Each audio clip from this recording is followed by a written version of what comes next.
Mask of Nyarlathotep, session 12. Characters will be doing Slow Boat to China scenario from Pulp Cthulhu. So we already rolled, and Harvey failed his credit rating, so he will be in special class. Marlene, a new character, made a 01 on her credit rating, so she got a first class ticket. The other characters will figure out when they show up.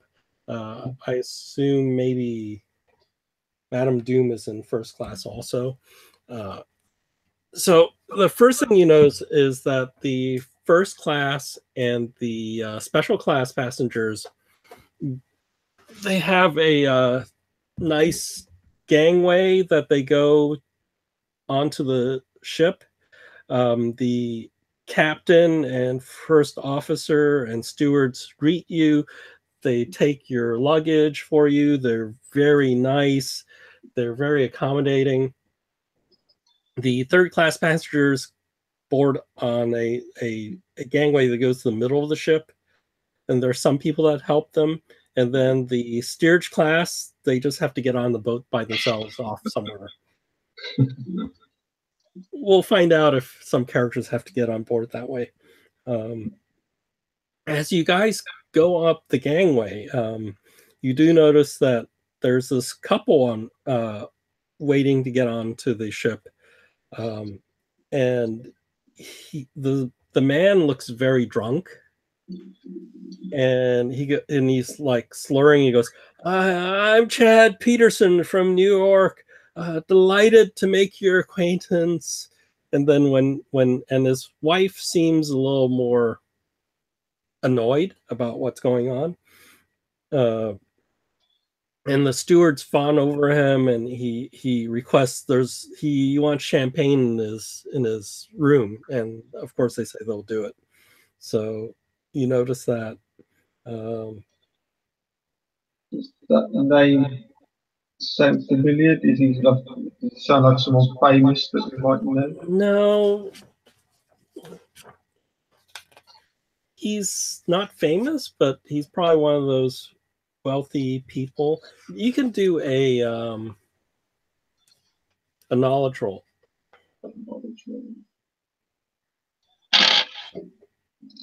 Both of us? Yeah. Okay. Knowledge, it's education, isn't it? Oh, got a 5. Oh, you got an extra. Die is gone. Huh?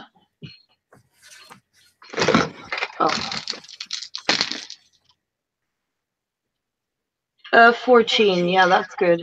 Oh, so he comes from a wealthy family and in the U.S. East Coast. So maybe you've read about him somewhere. So the name actually is familiar. He's what? Wealthy, East Coast money. Okay.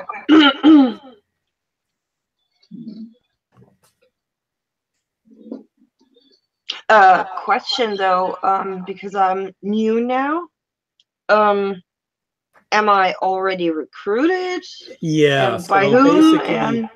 Basically, you work for the olive oil company, and for some reason you were already in Shanghai, and yeah, because there is that jewel in that one particular household, and I was there to get it, but then Nunes perished, and so she was how do you call that? Recruited or asked? Yeah, recruited for this endeavor. Yeah, to ask to help Madame Doom on this, because Madame Doom is Tessio's mother-in-law. That Chad Peterson's not on those people on that picture, as you can't see. Also on the gangplank going onto the ship, there you do see a Asian fellow wearing a Western style suit and tie. with a bowler hat and a small doctor's bag. And he has a manservant with him. And you do see that. And that person is on here, Dr. Sung, if you look, and then he has a manservant. Right. Is the manservant Wang Ma, is it? Yeah, but he never introduces him, and you notice he's just sort of following along. I take all those people in well. Are we waiting basically to be distributed to the? So there's a queue going up the gangplank, and then as each people come up, they check off a name, and then the captain and the first officer say hello, introduce themselves, and then stewards come and whisk like luggage away, right? And then take people to their stateroom, right? So it takes a little while as you guys go up. So I show some smiles in all directions, of course. I'm just sort of trying to keep your balance on the gangplank more than anything. I've got my gun in my bag as well. I've put it at the bottom of my bag with lots of stuff on top of it. Okay. I haven't took it apart because my gun knowledge isn't that good, so I probably wouldn't know how to disassemble it. Is your stealth or your sleight of hand, which one's higher? Let's have a look.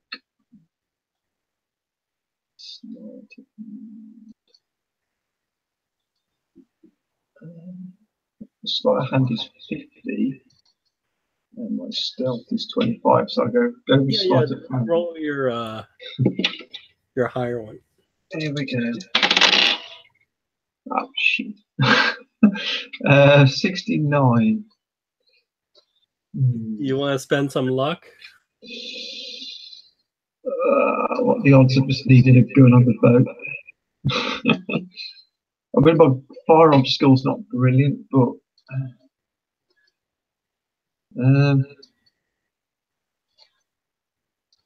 yeah, I got a lot of luck back from last time, so why not? I'll spend the luck. Okay, so you spend the luck, then they don't find your gun, and you can bring it aboard. Cool. That's 19. Oh, I have to do that too. Yeah, you have a gun. Yeah. So you have a rifle or shotgun; those could be put in luggage, and that's fine. You know, and that's stowed underneath. But to have it on board with you, carry on. No, I only have a pistol, and I have to reroll because it was on the brink of the table. Yeah, that's good. That's a hard success. Okay. Maybe? Yeah. Okay.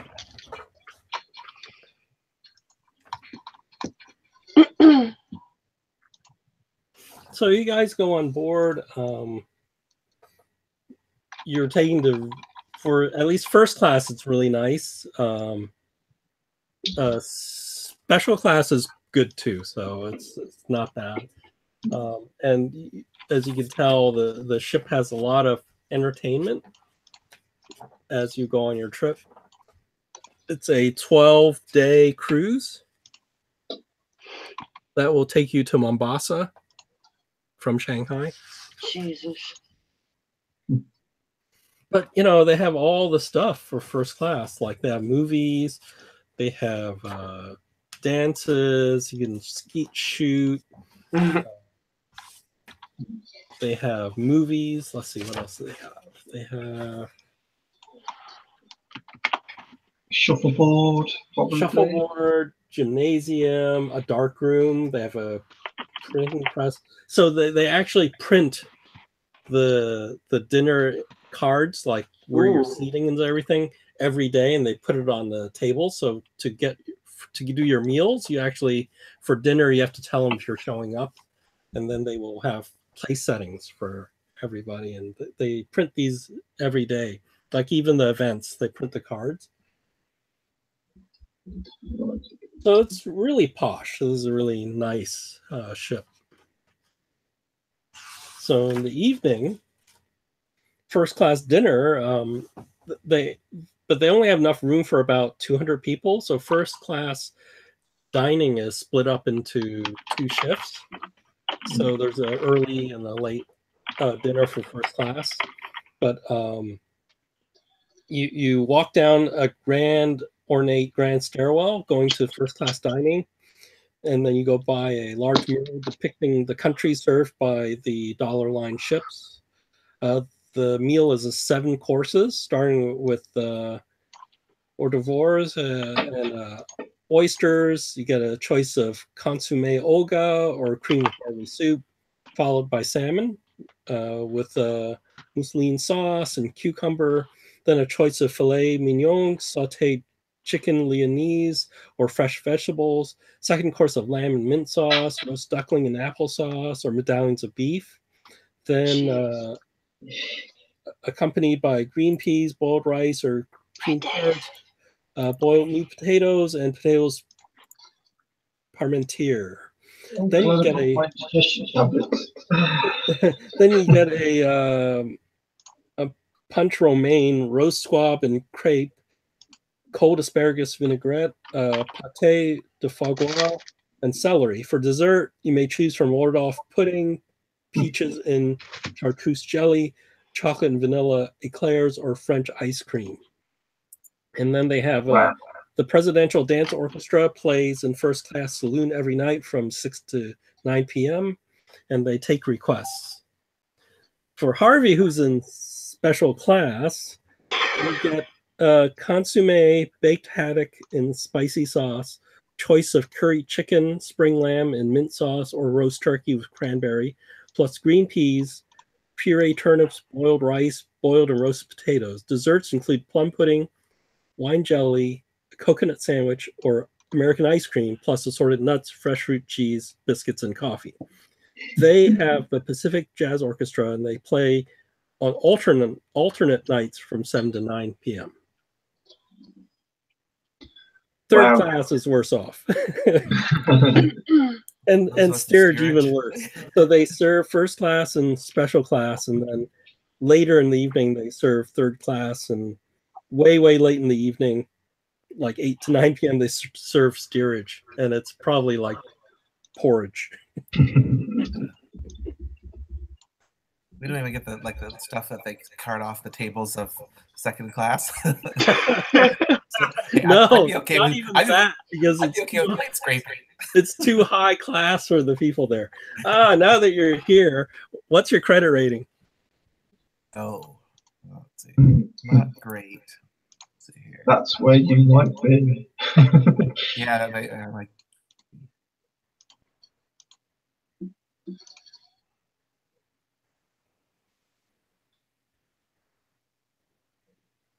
Character sheet's loading.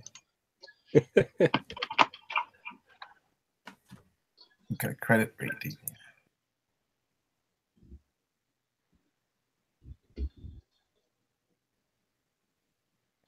Uh, 20. Oh, roll your credit rating. All right, I might add up in steerage, huh? 83. Yes, you got steerage. Oh, great. So you were going up with these people, and then they looked at your ticket on the gangplank, and they go, sorry, sir, there must have been some mistake. Looks like you have a steerage ticket. You need to go around the back. Yeah, the entrance is this way, sir. And he takes you, and then you see there's like these people, look like the unwashed masses, and they're just entering through like the like where they bring in baggage and stuff like that. Okay, I guess if I gotta, I gotta. And in steerage,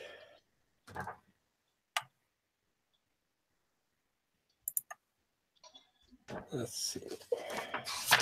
When you go to steerage, it's an interesting mix of people. You see mostly laborers, and what's weird is steerage is actually where all the cargo is being held too. So They're machine sounds, and it's not. Yeah, it's Comfortable. horrible. You hear the engines going and things like that, and there's like this deep rumble all the time. And you notice there's a person in steerage also, Father. Oh, it's backwards on my thing. Father Rafael Alvarez. He's in steerage also. All right. All right. I'll talk to him about his travels. Hey, Father. Looks like we're down here for the long haul, huh? Yes. This is all I can afford, but I'm on a mission. I'm going to Africa to bring religion to those who need it. Oh, yes, darkest Africa. I hear there are many places that could use the illumination of the good book. Yes. Many souls to be saved. And you were coming from China? What were you doing in China? Oh, I was bringing the good word of Christ to China. How successful were you? Oh, we converted a lot of people, but with this strike and this unrest right now, the church has decided to send me over to Africa to new lands. Should be an adventure for sure. Yeah. Well, I guess I can get a lot of reading done down here, I think, right? Well, it's sort of dark and dingy and not that great. Oh, Yeah, you can get a lot of reading done. okay.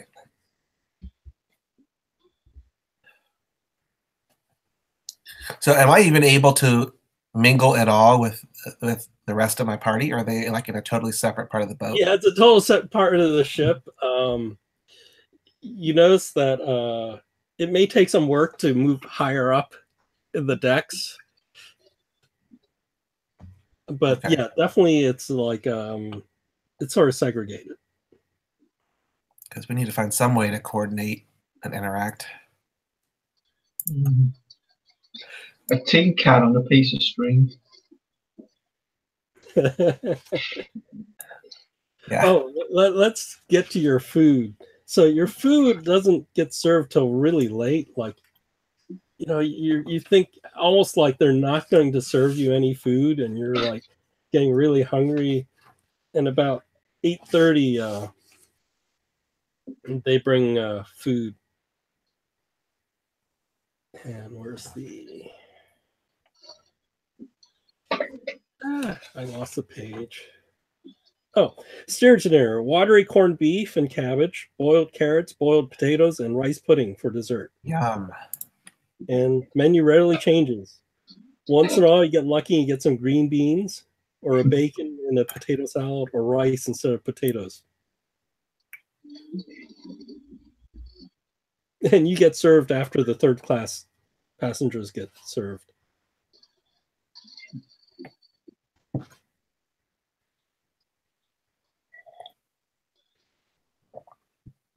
All right.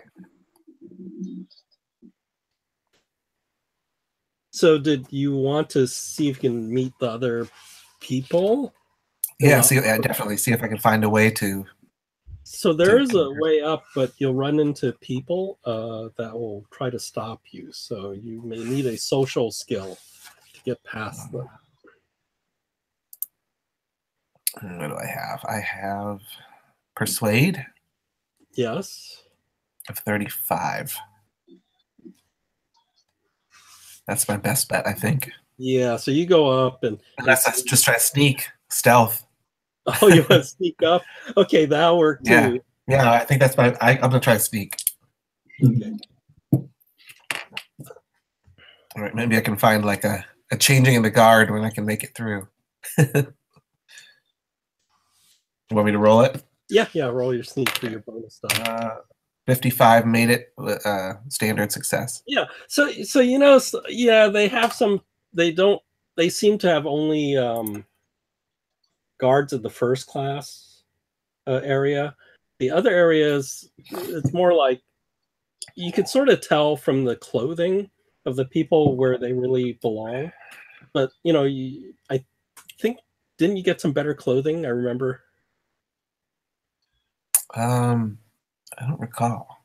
Do we go shopping? I mean, who's in first class? Madame Doom only, or or is No, anyone else? so what happened was Madame Doom's in first class. Marlene, a new character, is in first class. Harvey's in special class. What is special class? It's like one level below first class. So they don't want to call it second class because like second class citizen sounds really bad, right? It's like Coach Plus.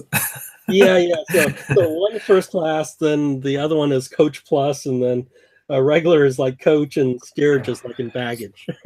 Yeah, I mean, I guess we all need to at least figure out a time and place where we can try and meet regularly, right? Yeah. So there's, if you look at the handouts, the very bottom, there's a deck plans for the ship. Okay. So there are common areas where you guys can meet.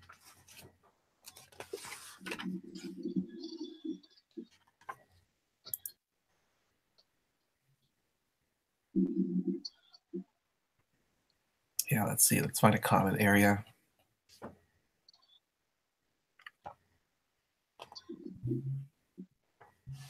Like there's a library, there's a smoking room. The dining rooms are segregated, so that's not a good place. Yeah. And what are the less busy places? Is there a little library? Yeah, there's a library. 13th on the deck A, there's a library. Yeah, a little small room. Maybe that would be the best place. Because what's the weather likely to be like traveling this time of year through the seas? It's fine. There's nothing unusual.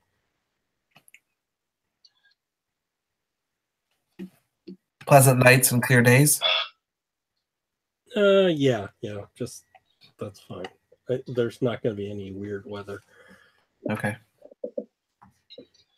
Yeah, if I can get messages to everybody, let's just establish like a time every evening to meet in the library. Is in the dining hall, can we see that Chad Peterson anywhere? Oh, in the dining hall, what was that? Can we see that Chad Peterson anywhere?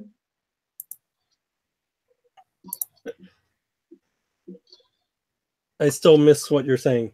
Oh, in the dining room when we're eating, can we see that drunk man, Chad Peterson?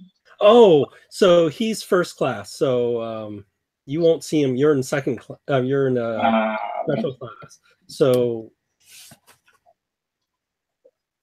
Marlene might see him and Madame Doom, depending on which dining service you get, 1 or 2. So Marlene needs to introduce herself to you guys.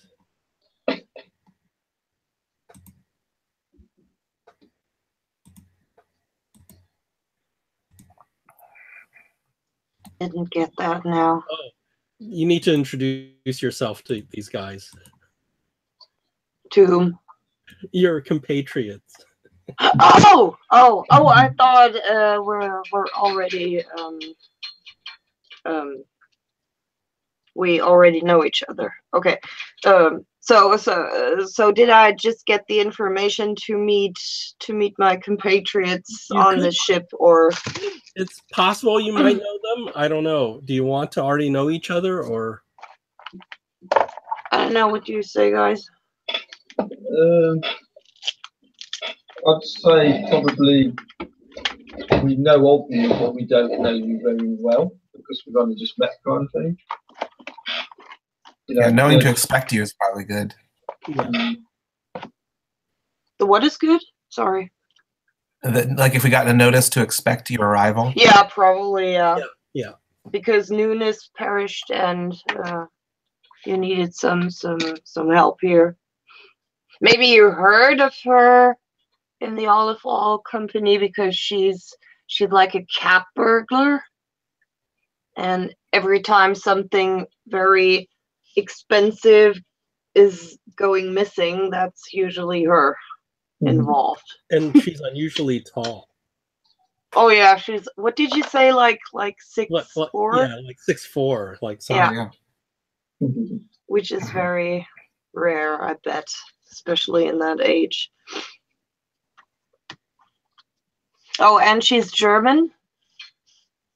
That's a weird name where that comes from. Oh. And they kind of mock her because she is so tall. They still call her the darling, but she really should be a little bit smaller to actually be the darling. But yeah.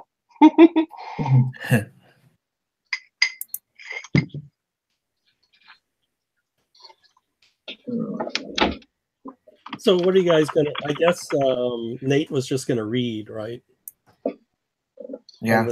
It's a 12-day boat ride. So Could I see where that Asian man may have gone? If he was in first class, or if he was in or if he's in my class as well. he's also in your class, actually. Excellent. Can I see him at any of the tables eating? Or? Yeah. He's eating there with his servant. Oh no, actually, he's first class. That's it. Okay. He's first class. So in first class, well, let's see who you see in there. You see there's a woman sort of dressed well. She's a little heavy set person. That's there. And also there are a variety of people. There's another person. Why don't you do a knowledge roll also for this other person? 25. So a hard pass. So one guy, you look at him, you go like, he looks sort of familiar, but you're not sure.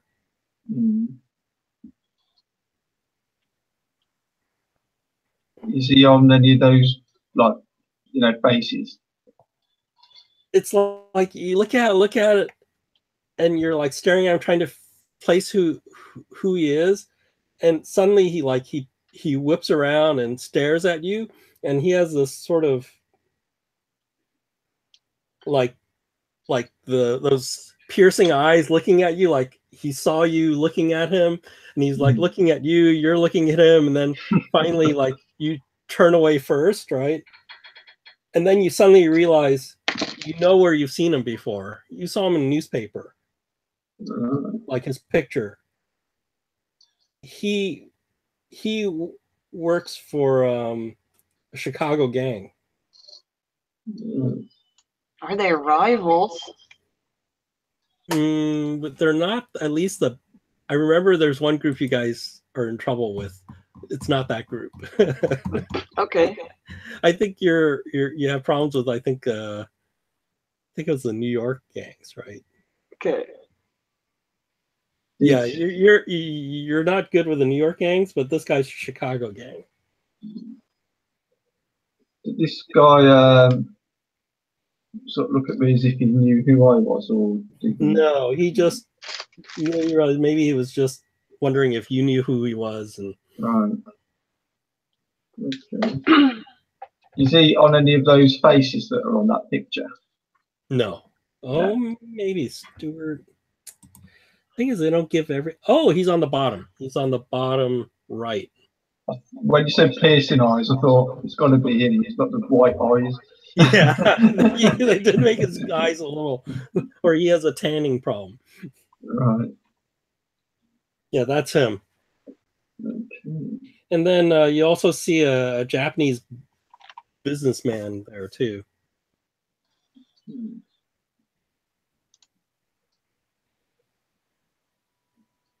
And there are a number of Asian people, several other numerous people there, but mainly this guy sort of stood out. Hmm. Is he eating alone, or has he got anyone sat next to him? Or He's at a table, but there's maybe one or two people there, but it doesn't look like he's with anybody. is there a seat free on the table? Do a luck roll.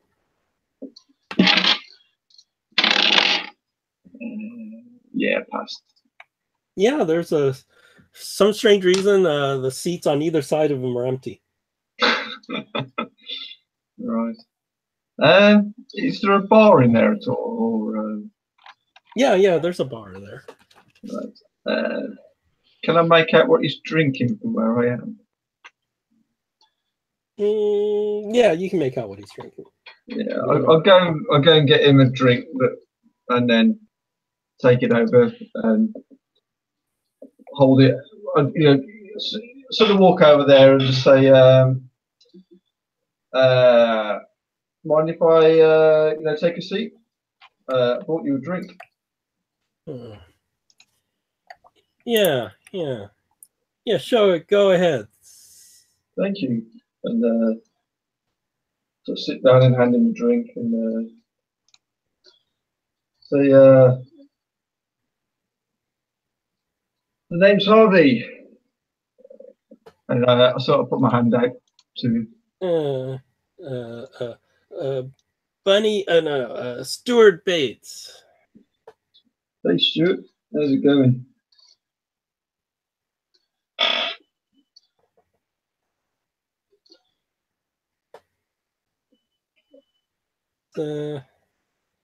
What you doing on this boat? Just off to Africa. Just see the sights. Just been to Shanghai. Yourself? Yeah, it's just was in Shanghai. Yeah, I was just doing tourism. Yeah, tourism. Yeah. Do you see anything of interest while you're there? Yeah, lots of interesting things. Yeah. So where are you headed? Well, I'm going to. I guess he pulls out his ticket. Mombasa. Mombasa, eh? That's where we're going as well, isn't it? I guess that's where this boat's going. Yeah. So you haven't got any excursions from there. You're just going direct there. You're not going to change ships or go somewhere else. No, I was in a hurry, and I just sort of got the first boat I could get on.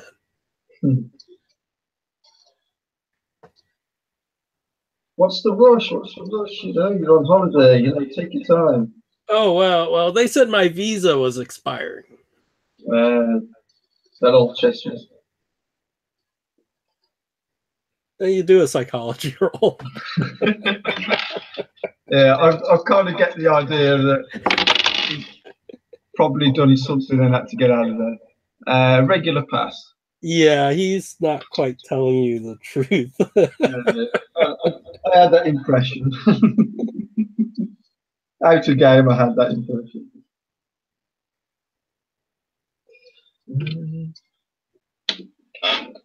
I hope you don't mind me, sitting here. It's just I'm in here on my own, and you just look like a good guy to have a conversation with.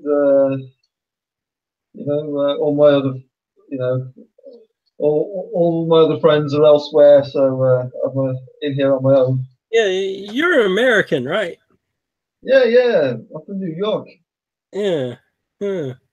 You look sort of familiar. You may have seen me around, I'm into antiques. Yeah, antiques, huh? Mm.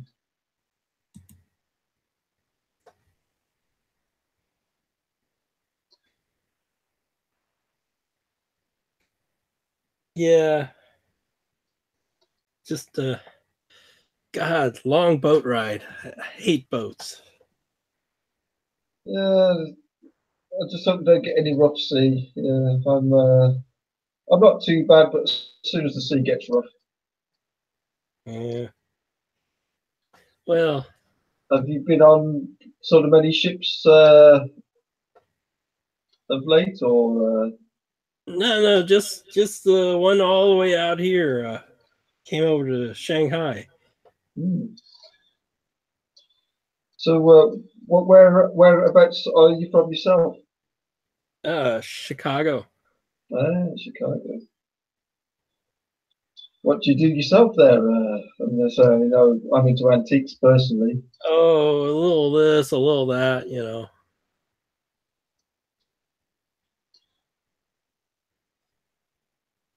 Trying to think what else I can ask just to try and get some. Yeah.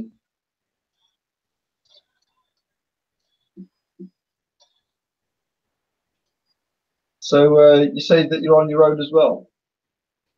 Yeah. Well, maybe we can meet up later in the lounge or something. You know, keep each other company. You know, sort of make the journey go quicker. I'm into cards. If you like playing cards, you know. No. I swore off on cards. I'm gonna play for money. Yeah, I've been playing a lot of solitaire lately. I mean, the cards just give me the heebie-jeebies now. Right. I'll make a bit of small talk with him, and I'll wait for him to make his excuses and leave, and then Okay. I'm gonna kind of see if I could follow him back to see which room he's in. Okay, sure. That's easy. So how about Melanie? Marlene, first class. Hmm. Do you want to talk to anybody in first class during dinner? I'm actually trying to stay a little bit away from. Although, hold on. Is there anyone who looks or who is presenting his wealth or her wealth uh on her cleavage or something like that? Oh, I see. Yeah, that drunk guy and his wife. The wife is wearing some jewelry. Is she drunk as well? No, he's drinking. He might have a drinking problem. So, as you can tell, he's drinking a lot during dinner too. Mm. So, if possible, I would try to get a seat right next to her and try to befriend her, like starting with a very subtle story of her former husband who was a drinker as well, and she kind of tries to feel her and yeah, just be friends. Okay. And Do you want to do a charm? yeah, Yeah. because I have charm. Oh, that's an 11, and That's really good. that's maybe charm. Oh, that's almost an exceptional success. I spend one luck point. You want to make it exceptional? Yeah, I want to be really good friends. Yeah. So she tells you, she met her fiance in New York, and they had just come to China to go to Shanghai because she actually grew up there, and she wanted to show her husband, where she grew up. Oh, this is very interesting. I didn't grow up in America either. I'm from Germany. Hmm. Oh, Germany. Yes, yes. And do you get homesick? Oh, a lot, darling. You too, I bet. But now Yeah. you are so close to home. Well, we Mhm. just visited, so the people I know are happy. They're glad that they met Chad here, and Chad's like still drinking. Yes, glancing over. Well, whenever you need some time to, you know, talk about those problems, you can always come to my cabin, or I come to yours, and we just have a little chat. No, a little chat. And my goal is basically to be invited for a drink into their cabin, and Yeah, so you know, she actually introduces you to there's someone there called James, uh, and she tells you this is Chad's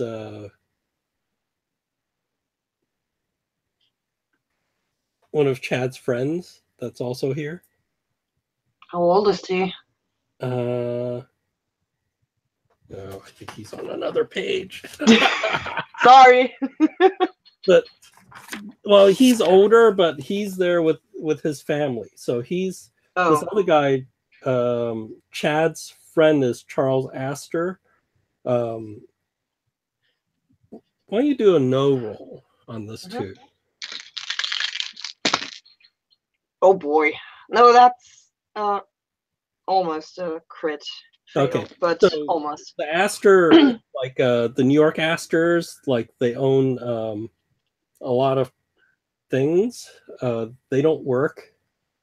Um, they have some manufacturing concerns in Massachusetts and Hudson, and they have overseas shipping from New York.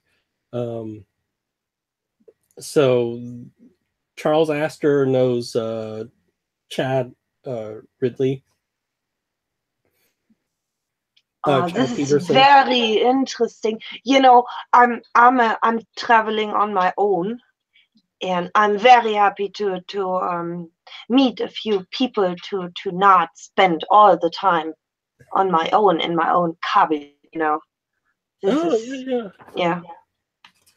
So Chad is here with his son, age 25, his butler named Walker, age 38, his daughter Elizabeth Ann, 19. So they're here to enjoy the trip, and they also say they have a music teacher here on board, but she's in special class named Phyllis Barnes.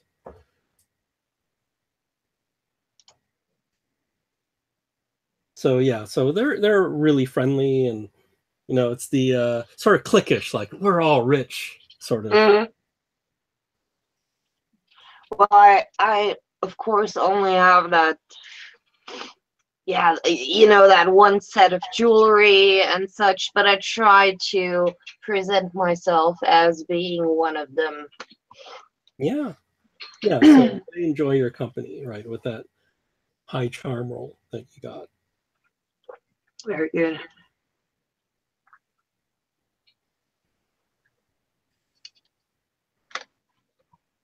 Yeah, so there's a lot of tables, and somewhere off to the side you see that Asian gentleman with his servant way over there. And at one point, like the Astors sort of point out, like, I can't believe they let that servant here. Even though right next to him is his butler, right? He says this right in front of his butler. But why do they point out the servant? Oh, because it's like the servant is sort of dressed down in the standard Chinese, Oh, okay. and the and he's sort of obviously acting like a servant, and the Asian guy over there is sitting, and the servant's sort of just standing there behind him. Mm. So Well, it sort of sticks out like a sore thumb. different culture, you know. You wouldn't believe what the Germans do. Oh, what does Terrible, terrible. What do they do? So that's what Charles Astor would ask. They are so stiff. You can't believe it. I mean, I grew up there, but luckily I spent a lot of years in America. And so I'm not as stiff as they are. But we say they can't even sit at the table for dinner because their backside doesn't allow it, you know. Terrible, terrible. Oh. And no fun. So No you see fun at all. You see on the picture, Charles Astor is the guy in the sort of almost in the middle. Hmm. So that's Charles Astor. And then the people on the upper left, they were the people who met you on the gangplank. Hmm. Uh, Oh, is that one actually German? Schramm? Hugo Schramm is the first officer. Martin Amesworthy, he's the first class steward. So he was the one that showed you to your room. Albert Hollander is like first seaman first class, and Henry Nelson is the captain. Hmm. So those people up in the corner are like crew. And typically in the first class dining room, I think the captain eats there too. Yeah, with some selected. People, and probably near. So maybe today he's seated with Alex Hubbard, who's the balding guy up there. Yeah. And he's talking about he's going to Africa to shoot some elephants. So he's making, but he's saying he's already shot the Asian elephant already in Shanghai area, and now he wants to go to Africa and get the African elephant. Hmm.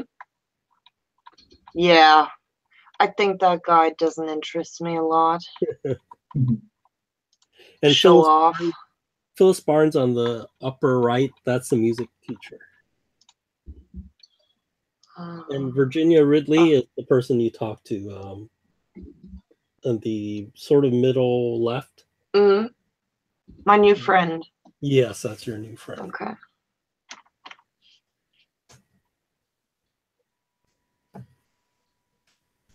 And do we meet up later after dinner or something? Did we we make an appointment with each other? Yeah. Just wondering how we'd go about doing that. I mean, we would probably know there is some kind of library or such to meet up, or a smoking room maybe. Yeah, there's a smoking room. Yeah. And actually, these cabins are quite large. If you looked at the third page of it, they show you the size of the first class cabin. But yeah, there's not a nice meeting room or anything. It's not like a giant suite. Oh, smoking room would be fine, I guess. Yeah, so you have a smoking room and you can hobnob.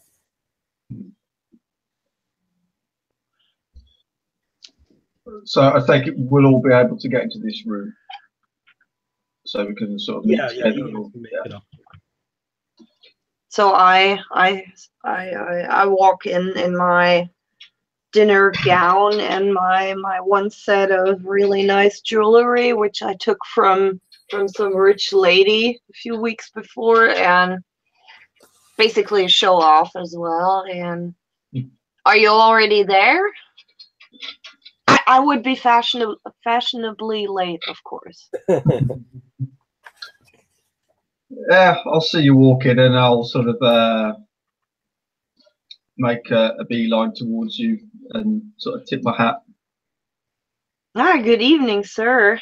Ah, Nice to Marlene, meet you finally again. and you. And I sort of put my hand out to shake your hand, but I sort of take it and I sort of kiss your hand. Ah, as always, a gentleman. I'm very happy after having dinner with those stiffbacks to Oh, finally right. be under with my fellow olive oil Mm, companions again. indeed. I saw before I say this, I saw to look around the room just to make sure he's not in there.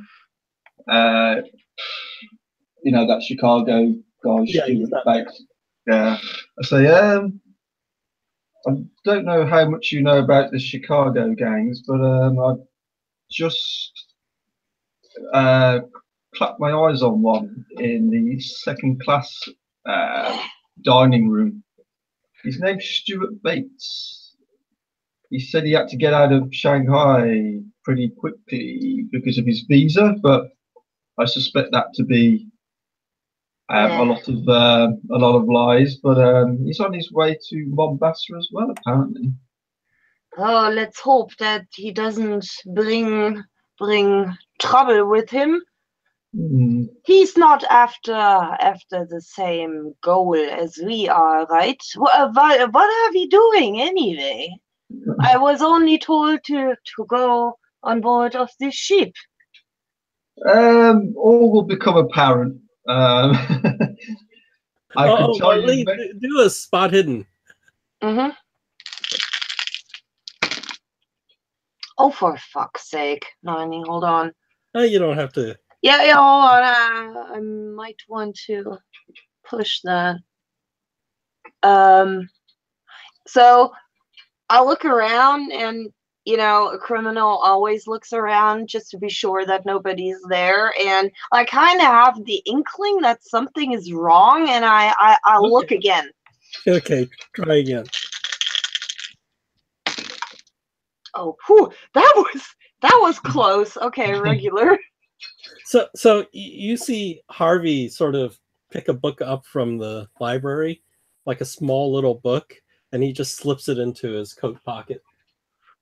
Ah, is that your little black book, huh? And I wink. Yeah. You could say that. Yeah. A lot of female names, I assume. No. Male names. I'm impressed. I wouldn't have thought this. No, I mean, Darling. it's just a little notebook of mine. I'd just like to make a few notes every now and again. Huh. Yeah.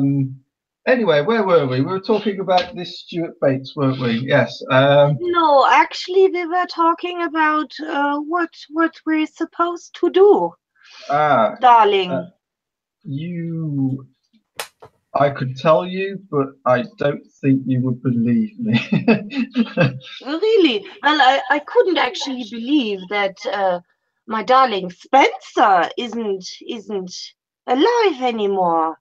Yeah. Such a handsome man, and not alive. This is terrible.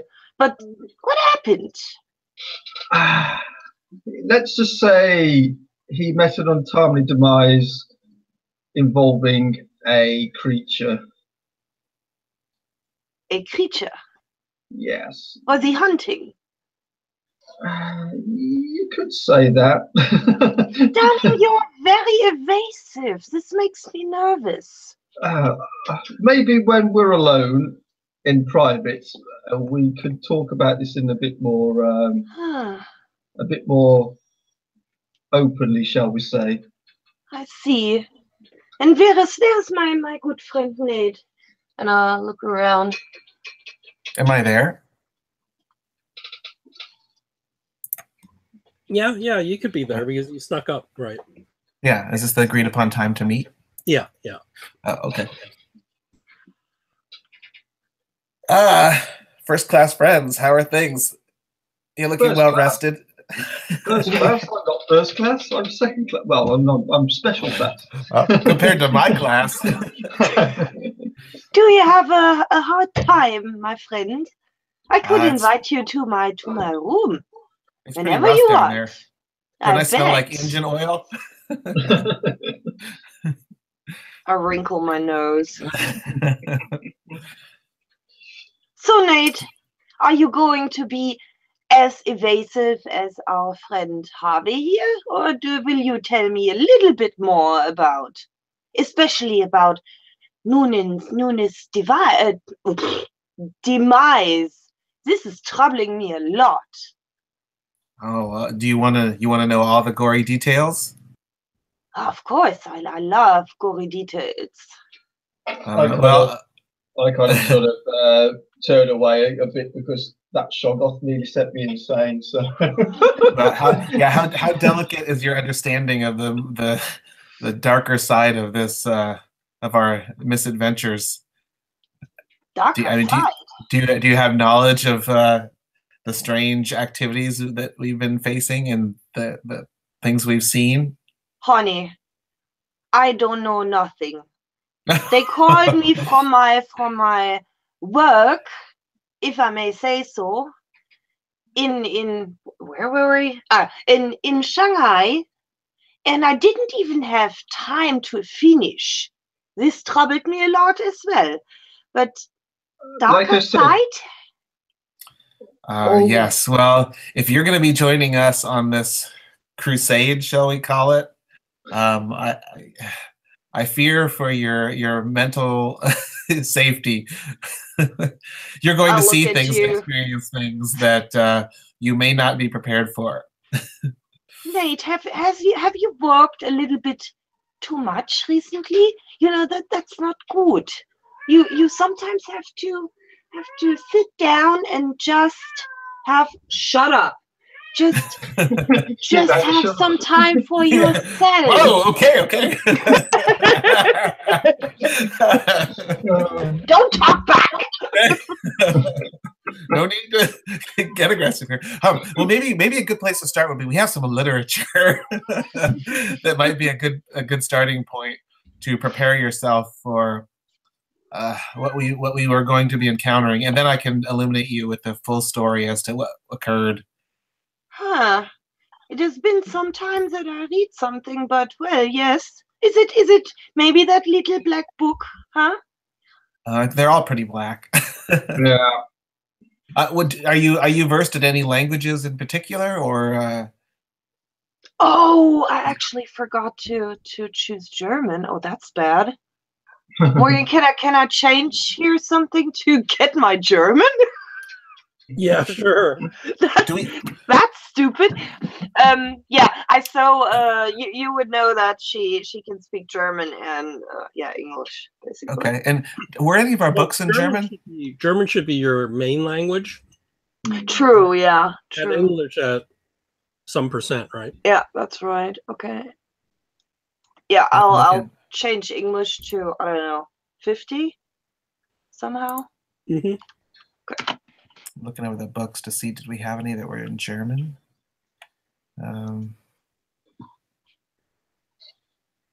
So I deduct now like 10% from a few skills. Sorry, I totally forgot that I'm German. English.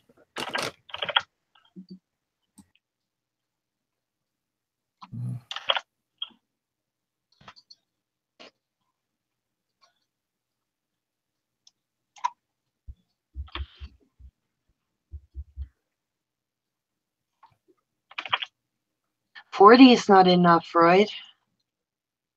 No, that's okay, I think. Yeah. Yeah, I don't think none of the books we have are in German, so they have to be English. Oh, sad. Yeah. Well, I still have the 40%, so. Read them at your own peril. Well, yeah, it needs to be something that'll give you a few points of Cthulhu Mythos. People Yeah, of the thanks for Monolith? that. Yeah. Hey, I just trying to. So how much do you tell her? Well, she's gonna kind of need to know. I mean, maybe not excruciating detail, but I think we kind of need to disclose that there are forces at work here that are, supernatural. And I don't even know that you call them supernatural. They're So if you would, inhuman. They're if you very would tell me nefarious. something like that, I would choose to disbelieve this for Okay. now. Good. You Okay. can do that. All right. That's fine. All right. I- I'm just trying to prepare you. Yeah, because of the amount of sort of sanity I lost on the last game, I'm reluctant to talk about it.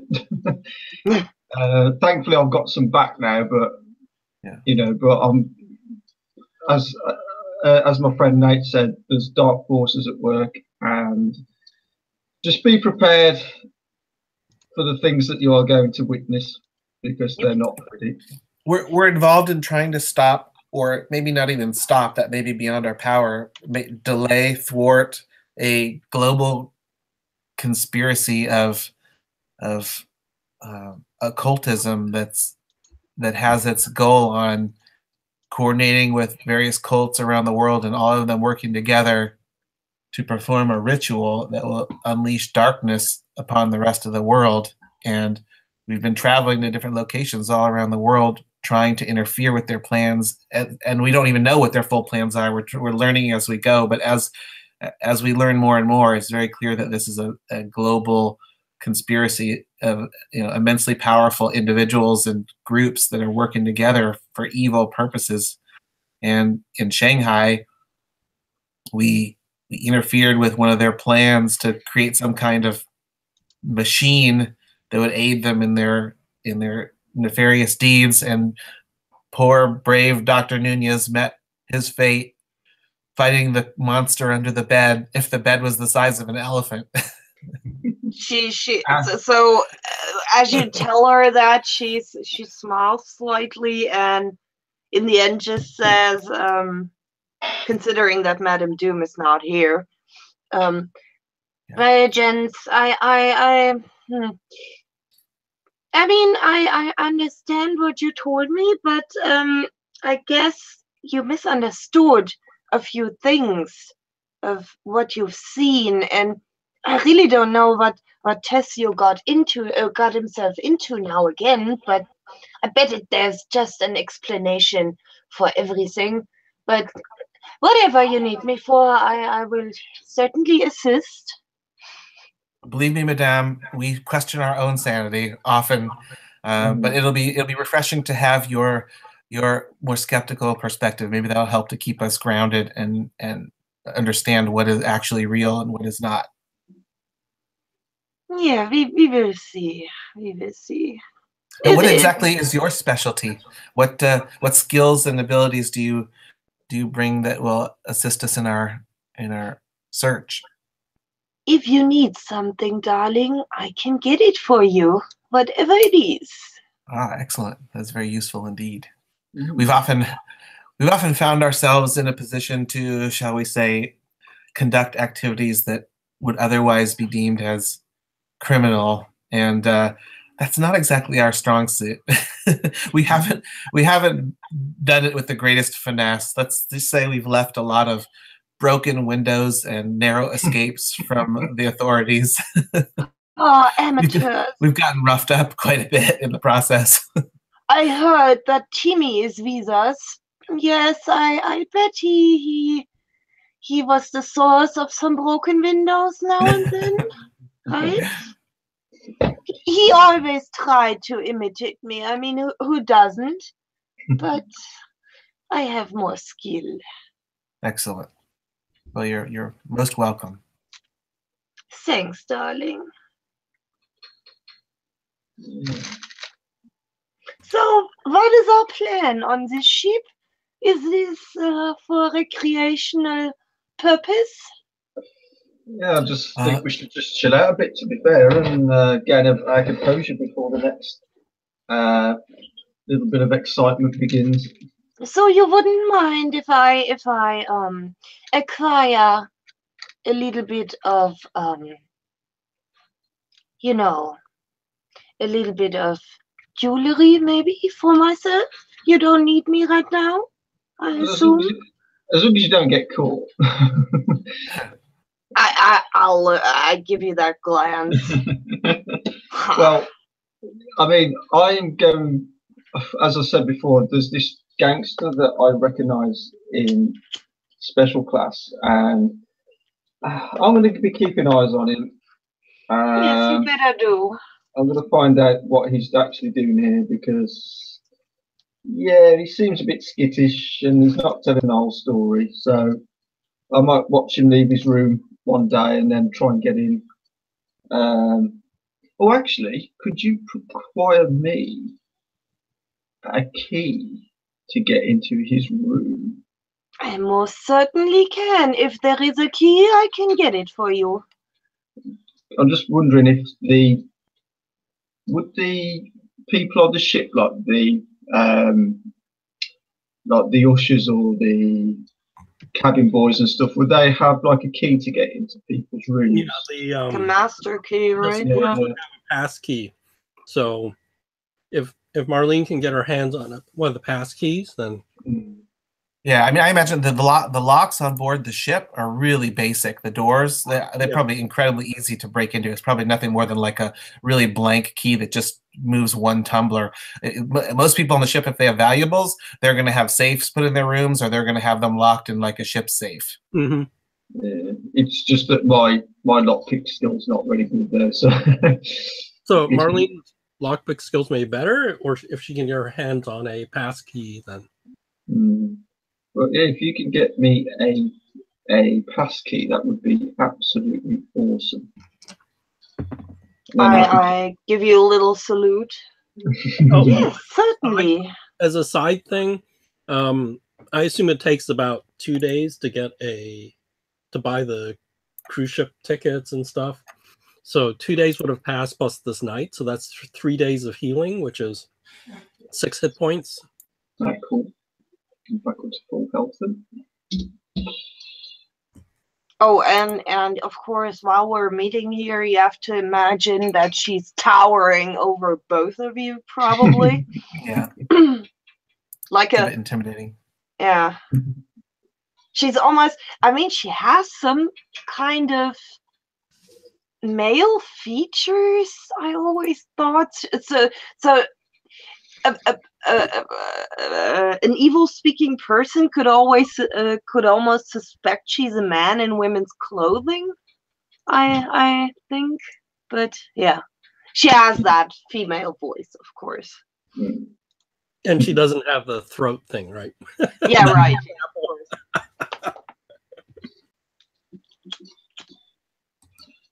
Yeah, So, I mean, I'm just going to quickly ask Nate if he's met anyone interested on the ship, where he is. No, I met a father, a religious man who was on a mission, but he didn't seem to be that interesting. How about you? Yeah, like I say, I've sort of recognised this Chicago gangster. Oh, okay. Yeah, called Stuart Brooks. And like I say, he doesn't. He seems a bit skittish, and I think he had to get out of. Town pretty quick. But he's on his way to Mombasa as well. But yeah, I want to check his room out. So if we can get a pass key, I'd like to have a bit of a nosy around in there, see if I can find out what the Chicago gangs might be doing here. Yeah, I mean, he's definitely out here way off the beaten path. Could that be trouble though if they know he's here? Then they want to have us get involved? Maybe we don't. We would only want to even ask that question. I mean, he doesn't know me. I haven't said that I recognise him. I just made out that I was another passenger wanting some company. But yeah, I recognise him from a newspaper. I saw him in the paper, and yeah, something's not right, and I just want to know what they're doing here. Because if it's anything against the olive oil company as well, So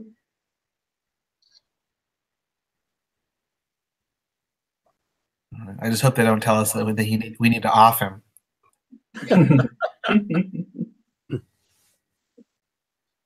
yeah. Oh, is Micah gone? She went to get coffee. I was going to ask her when her character got up in the morning. Mhm.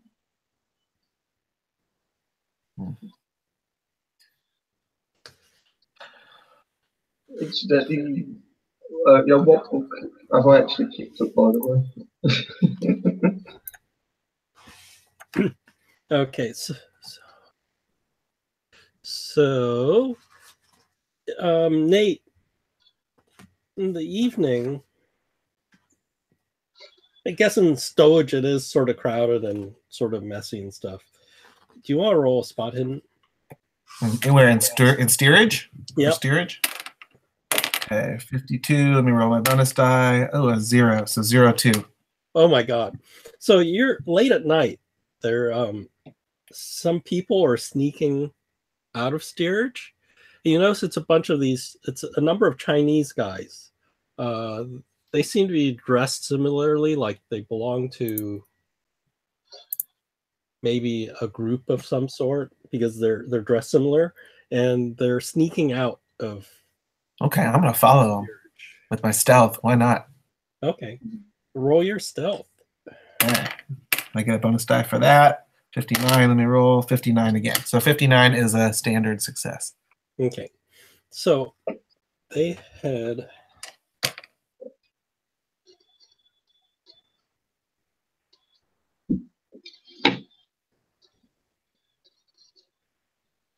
They go through. Oh, I'm looking which cargo hold.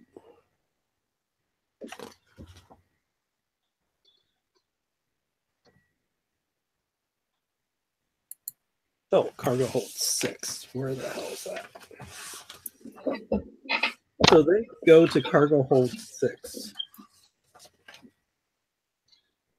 Oh, okay, I see it. It's on the deck E. Okay. So they sneak all the way over to cargo hold 6. There's stairs? Yeah, there's stairs on cargo hold 5. So you tail them. They don't seem to have noticed you. And they go to cargo hold 6. And you see there's a whole bunch of barrels in there, like 50 or so barrels. They're labeled as Hawaiian botanical specimens. Uh-oh. Okay. Okay. And I guess you're hiding behind crates or something, right? Yeah. Mm-hmm. And they break open one of these barrels. Mm-hmm. And they also are breaking out some cooking stuff. And they're cooking. You want to roll a spot hidden? Yeah. Okay, 54, bonus die, a 1, so 14. Roll a sand check. Oh no, do they bring some tea with them? Okay, 55 sand. What is my sanity right now? Sanity is, oh hey, 68. You lose 1 So point. lose 1 point. Okay. They're cooking meat over a fire, and they're eating, and it's pretty clear they're eating human parts. Oh my gosh. And that they're taking out of the barrels? Yeah. What? I come back and I hear human parts? What? Do I see that too? No. He went and watched these like 6 people sneak off into cargo hold 6, and they are having a barbecue in the middle of the boat. How many barrels are there? There are about 50 or so identical barrels that say Hawaiian botanical specimens. They're stamped, right? Oh, Jesus. As long as they're not trying to eat us. They brought their own food for the long voyage. All right, well, I'm gonna withdraw then before they see me. because on Hawaiian pizza you always get pineapple. Yeah. Having a luau. Okay, I'm going to withdraw before they spot Oh, me. also, not only that, they're speaking to each other in a language you don't understand. It's not Chinese. Yeah, because you were in Shanghai long enough, you would understand at least the intonations and the sounds of Chinese. It's not Chinese. Do they look odd? They look Chinese? Yeah, I mean, they do another. Well, that spot hidden was pretty good, right? So yeah, you notice that. Like, what do they have to remove? What are they wearing? Are they wearing like coverings? Or are they? No, they're wearing like the Chinese clothing that you saw in Shanghai, but now you're looking at more closely, and you're like, they have Asian types features, but some of them look a little bit deformed, like maybe more mongoloid than normal. Like we heard about those people in Shanghai. I mean, does it fit the description of what we heard about the people with bulging eyes? Yeah, not the bulging eyes. These look different. Okay. All right. Oh, wait. Well, yeah. Why don't you roll Cthulhu Mythos? I know you have some points in it. Oh, yeah, that's not very good. 51, it didn't make it. Yeah, so it's not like the fishy guys on the boats. These look a little bit different. Okay. All right. Well, I don't want them to see me, that's for sure. So I'm gonna leave. I'm gonna sneak out. Okay. Okay, I was gonna ask Marlene, when does she wake up? I'm on vacation, so 10. 10? Okay. Something wakes you up at 9:45. What? It's a why don't you roll? Well, you will hear this. It's a disturbance in the hallway in first class. It's a scream, a woman's scream. What the heck? You can go back to sleep. I stick my head out of the room. I'm getting my robe, of course, before I do that. Okay. So when you stick your head, you see other people stuck their head out of the room, and then further down, you see your new friend, Virginia, out in the hallway, screaming for help. Oh, my dear Virginia! And I immediately run into the hallway for her, despite of my yeah. Yeah, do a spot hidden while you're doing this.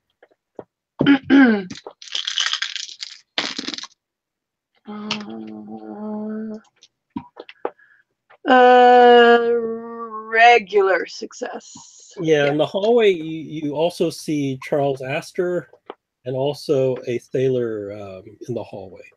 They just happen to be there, and there's several people who've opened up their doors and looked out too. Yeah. These two are definitely in the hallway.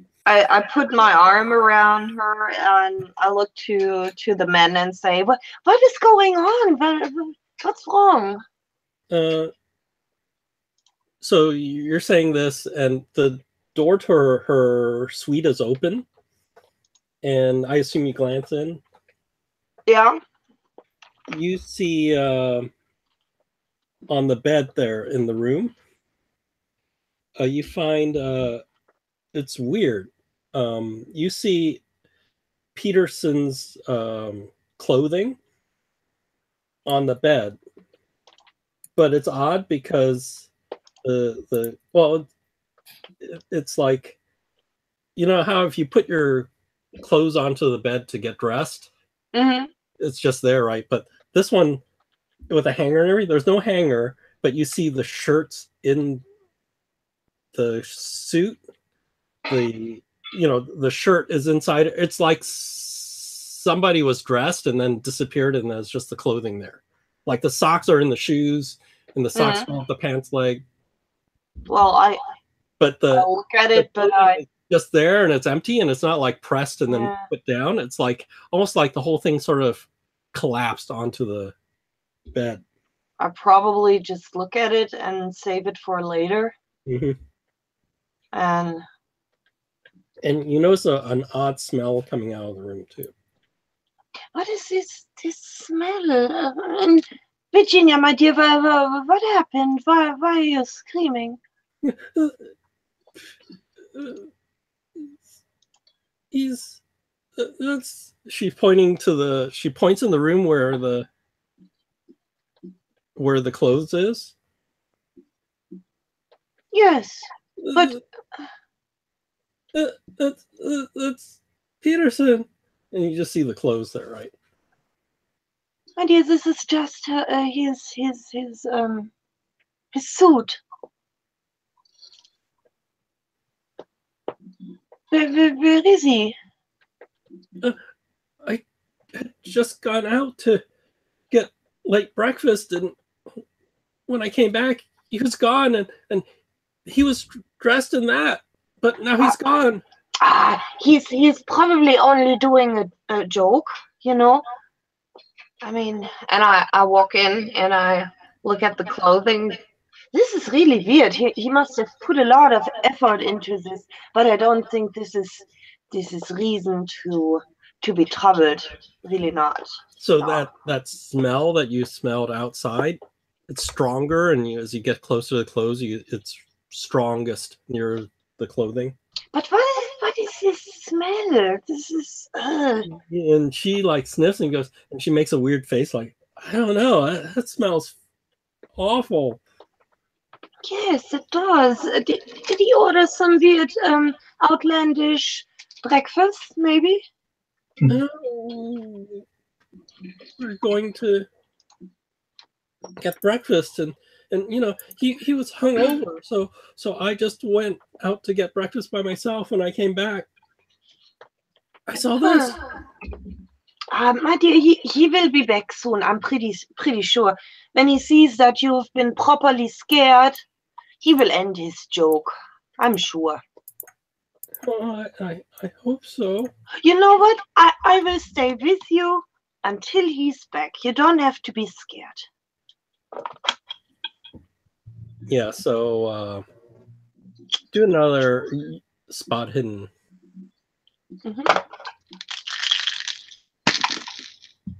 Oh, regular again. Notice there's a note on a right next to the bed. Like darling, look. Maybe he left a message.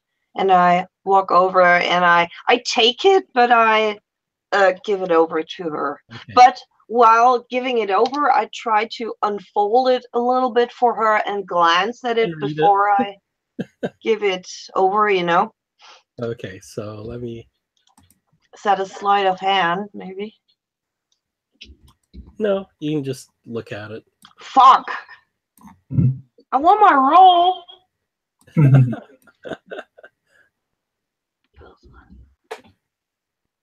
My life has been a lie built on my father's money. Despite my outward seeming, I am a hollow millionaire. Without money, I know myself inadequate to make what I wanted of my life. Farewell, world. I go to a better place. Ooh. So she sees that and she goes, no. I take it away from her again and I steer her over to a chair or something to sit her down. While I'm here, do I see like a jewelry box or something? Oh yeah, there is. Okay, good.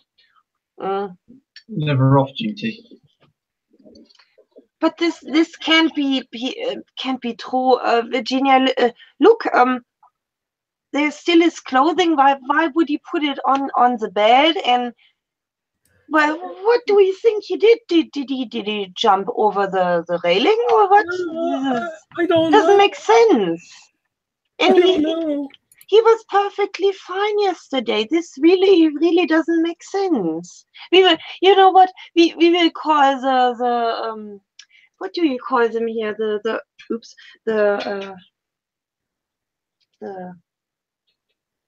people who work here. You know, they will find out what's wrong here. This is not normal. And I sashay out and I beckon over one of the stewards. Maybe is there one close by? So yeah, so the screen, a steward does show up, But now notice that's the sailor that was in the hallway is gone.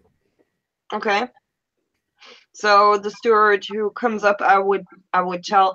So, young man, you better get, or inform at least the captain and get us someone who has some influence here, because there is a person missing, and we really have to find out very quickly what has happened, because this man is very important and we can have such an incident worsen our travel, especially not for other people. This could make a shadow on your company. Yeah, so that steward goes to get some help. And I go back to Virginia, and if there is an opportunity, I would Take the box. yeah, no, I don't take the whole box, but maybe some stuff in it. I can't hide the whole box. Yeah, do a sleight of hand. Well, maybe you could. It's like half the size of 8.5 by 11 sheet of paper. Well, yeah. Okay.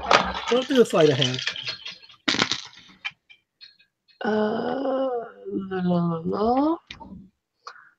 Only a regular? Yeah, so you open it, there's some letters, and then there's some jewelry in there. Yeah, I keep talking, and I actually say some things which make her even more sad, like I don't know, reverse psychology wise. It's meant to or it sounds helping, or sounds encouraging, but actually it's even making her more sad. Yeah, think about all the money you're going to inherit. Yeah, exactly, something like that. And so that she's basically under tears all the time and hiding her face behind her hands, so I have the opportunity to get that fucking box. Okay. Yeah, she probably won't notice for a while.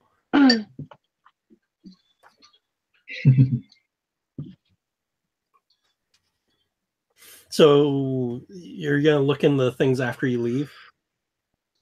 Yeah. Okay. So I would try to excuse myself as soon as there is someone coming for her to ask questions. Roll your credit rating.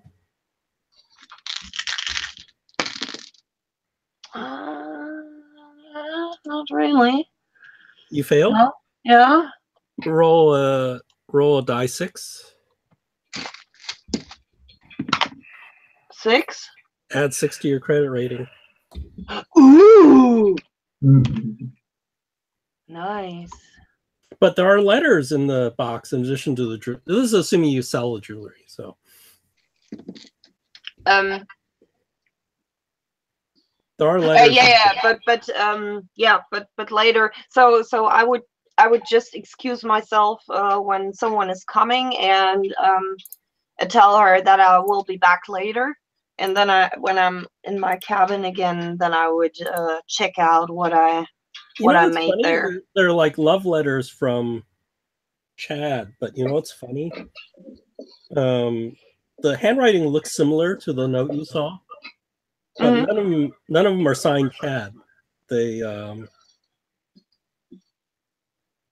he signs it like Charles Peterson. Okay. Or just CCP, his initials. But never you saw this, like in the note, it says Chad. You don't see any of these letters that he wrote to her with the word Chad on it, just as the signature. So do we meet up later again? Yeah. We probably like said we meet every day there and there, right? Yeah. Guys, what do you think? Yeah, we could make it a just regular to stay thing, in contact. Yeah. just to find out what everybody's exactly doing and finding out. So I would I wouldn't tell Virginia anything about that, of course. and then later try to meet the other guys. I don't know what they're doing over the day, so. And if you can try to get through that key, remember. Oh right, yeah. So I actually use that confusion. Oh yeah. So I go back a little bit later, and during that confusion, I would involve me again into the conversations and such, and would try to lift a key from that steward or something. Yeah, sleight of hand. Okay.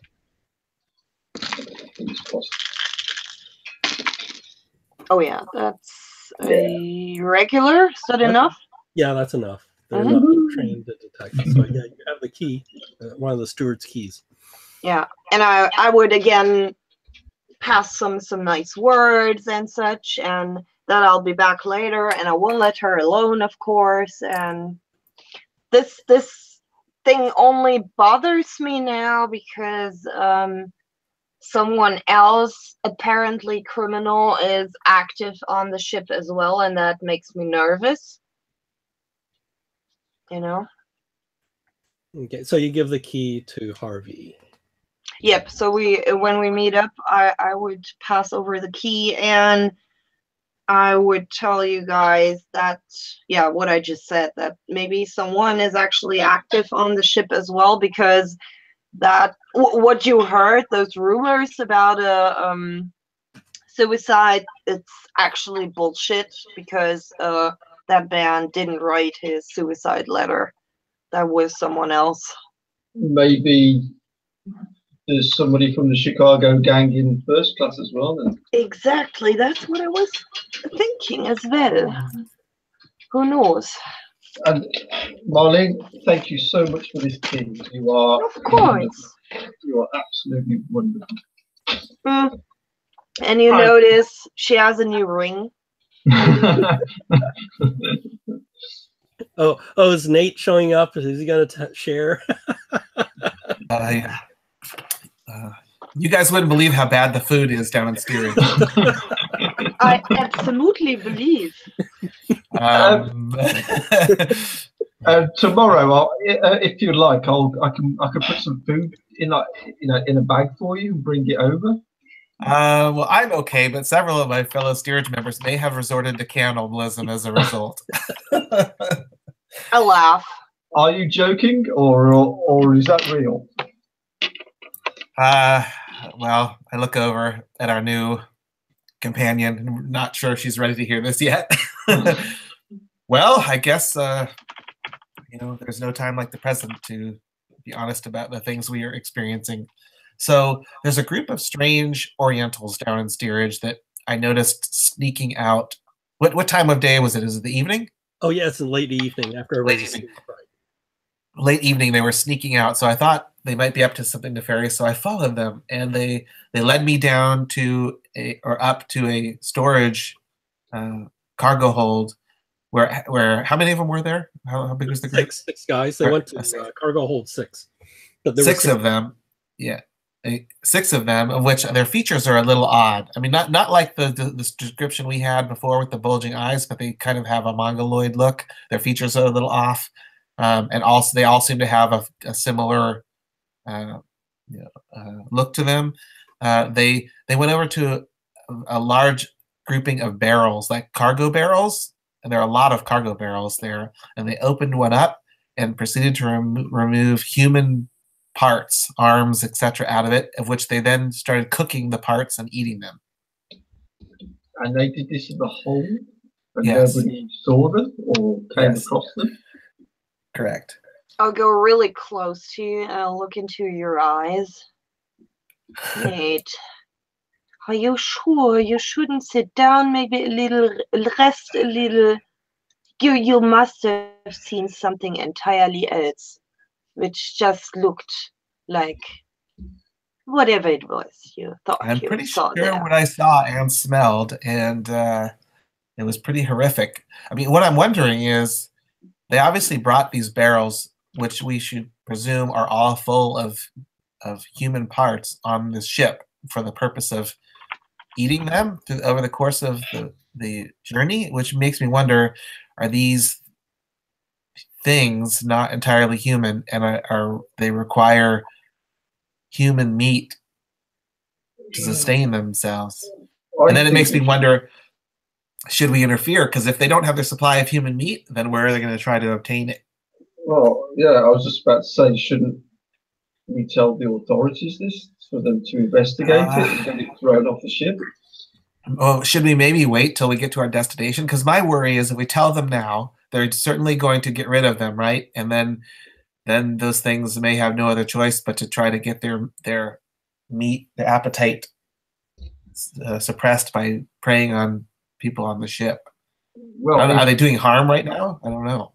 Well, if you could just point them out to the authorities on the ship, they could maybe arrest them and put them in a brig or something. Yeah, but what if it's much more difficult to contain them than the ship is prepared for?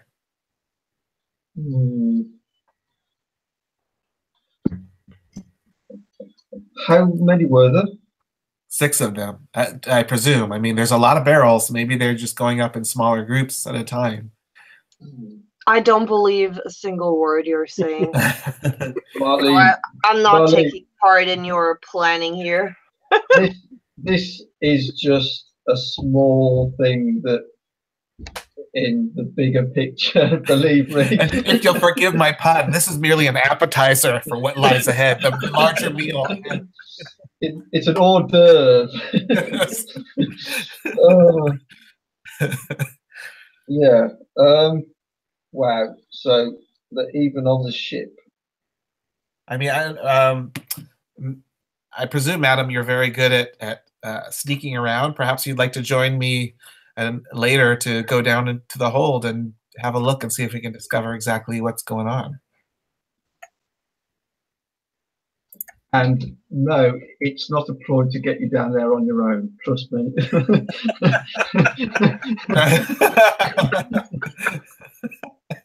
There's some serious shit going on. It's a dinner date. Hawaiian? Was it Hawaiian? What was on the cask again? Hawaiian what? Hawaiian botanical samples or something like that. Yeah. Botanical samples. Yeah. Well, if you guys so they smuggled it aboard. They smuggled it aboard, under false pretenses, and now they presumably need it. I mean, they wouldn't be going to it and eating it if they were just transporting it from place to place and risking it if they didn't have to, right? They obviously have to partake in this cannibalism that causes them to be risky, sneaking around and bringing a supply on board. Did you see them eating in the sort of in the dining room at all? Well, I don't think there really is a dining room down there, right? Don't people just kind of come and go, and there's the steerage, they just bring like slop right down there. Yeah. And if you think about it, you didn't think you saw them eat, but you weren't paying attention, right? Yeah. I mean, now I'm certainly going to keep my eye on them, but I don't have enough background or data of observation to know exactly what they're doing with their time, or what, if I've seen them eat at all. I mean, I know the food down there is bad, but it's not that bad. How, gauging by their size and that, could you gauge how tough they might be? Did they look as if they could, do some harm? Well, they're small. They're Asian in stature, so they're definitely small. Yeah, but we've seen small things do some serious damage, like those crazy dead things we saw at the Juju house. I mean, it seems like right now they're being secretive. They're not hurting anybody else, right? So, I mean, we should just keep our eye on them, do a little investigation, and then maybe let them be unless they show us that they need to be interfered with. It's a shame we haven't got anything to take the food with to make the meal.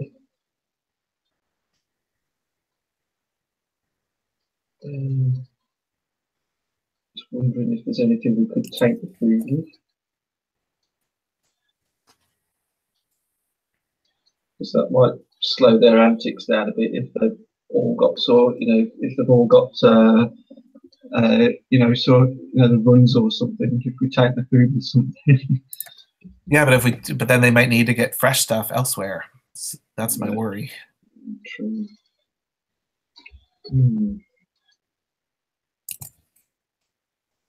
Oh yeah, I mean, if you guys want to have a go at that later, and I'll see if I can get into this room later on when that Mr. Bates leaves his room.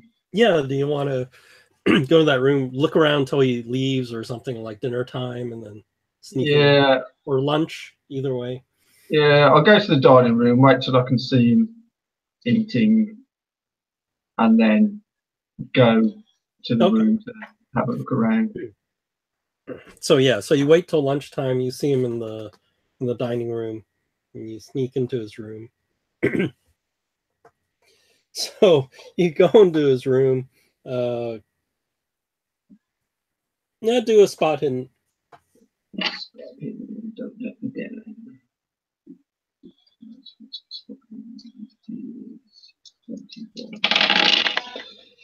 Ooh, 45. So I'm going to spend four luck points to pass. Yeah, you're looking around. It seems sort of normal, and then you realize like he hid something in the back of one of those drawers.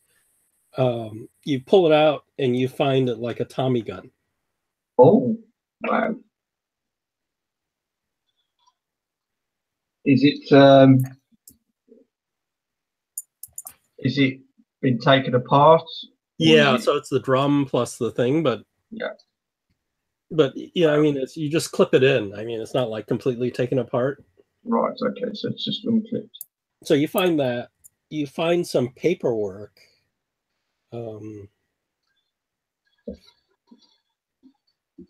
This guy means business to have a Tommy gun on board.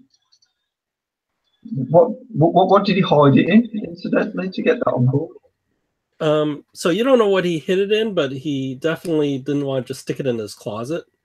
And so he took it apart and then stuck it behind like the drawers, you know. Right.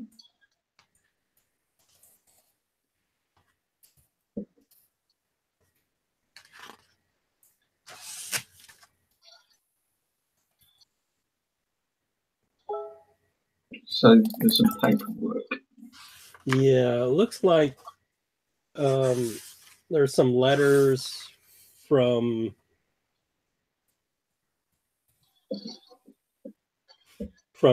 St. Paul, Minnesota.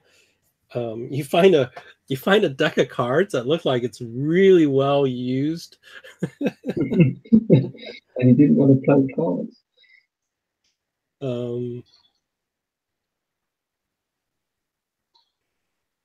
Yeah, and then there's like a business card to someplace in Shanghai.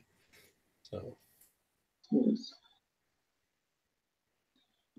is there a address on it, or is it just a nondescript one?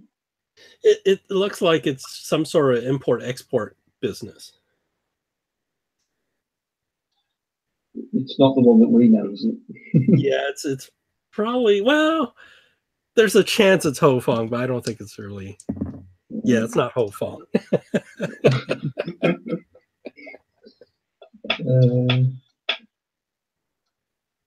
Right.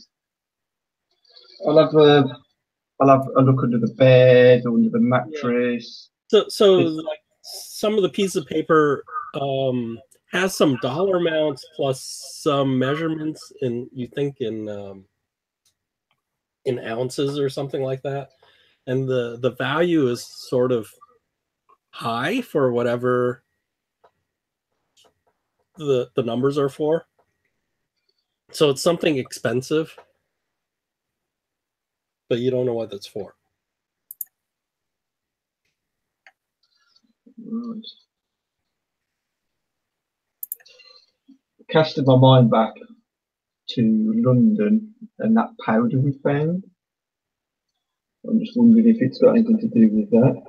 Well, you think about it and you think maybe not, but then you're thinking about powders and stuff. You think maybe this is like there's an opium trade, right? Going Right, yeah, drugs. And, so you're thinking maybe this is like he's pricing opium or something like that.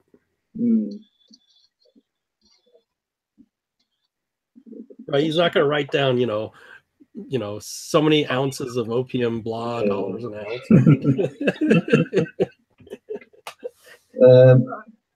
Casting my eye around the room, has he got any books? Yeah, is he a reading guy? No, you don't see any books. That's all right then. So I was going to do a constitution check to see if I actually steal it or not.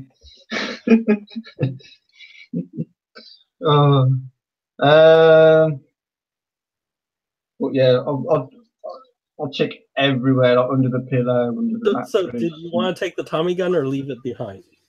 I think it'd be a mistake taking that because he's going to know someone's been in his room. But it's not. Could I? Yeah, just thinking in case we need to use it. I was thinking, actually, no, I wouldn't know how to do it anyway because my gun skills aren't very high. I was going to say take the firing pin out, but I wouldn't know how to do it. Oh, you want to take the firing pin out?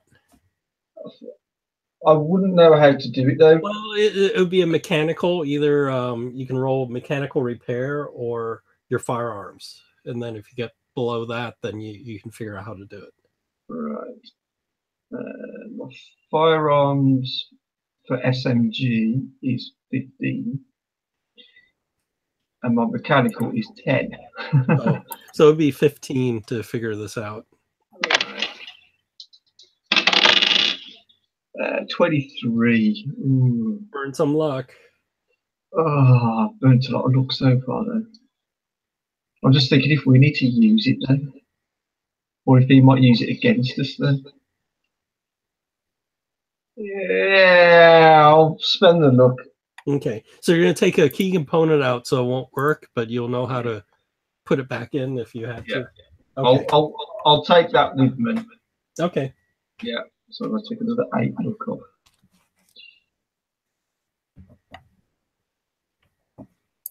Take it into 57.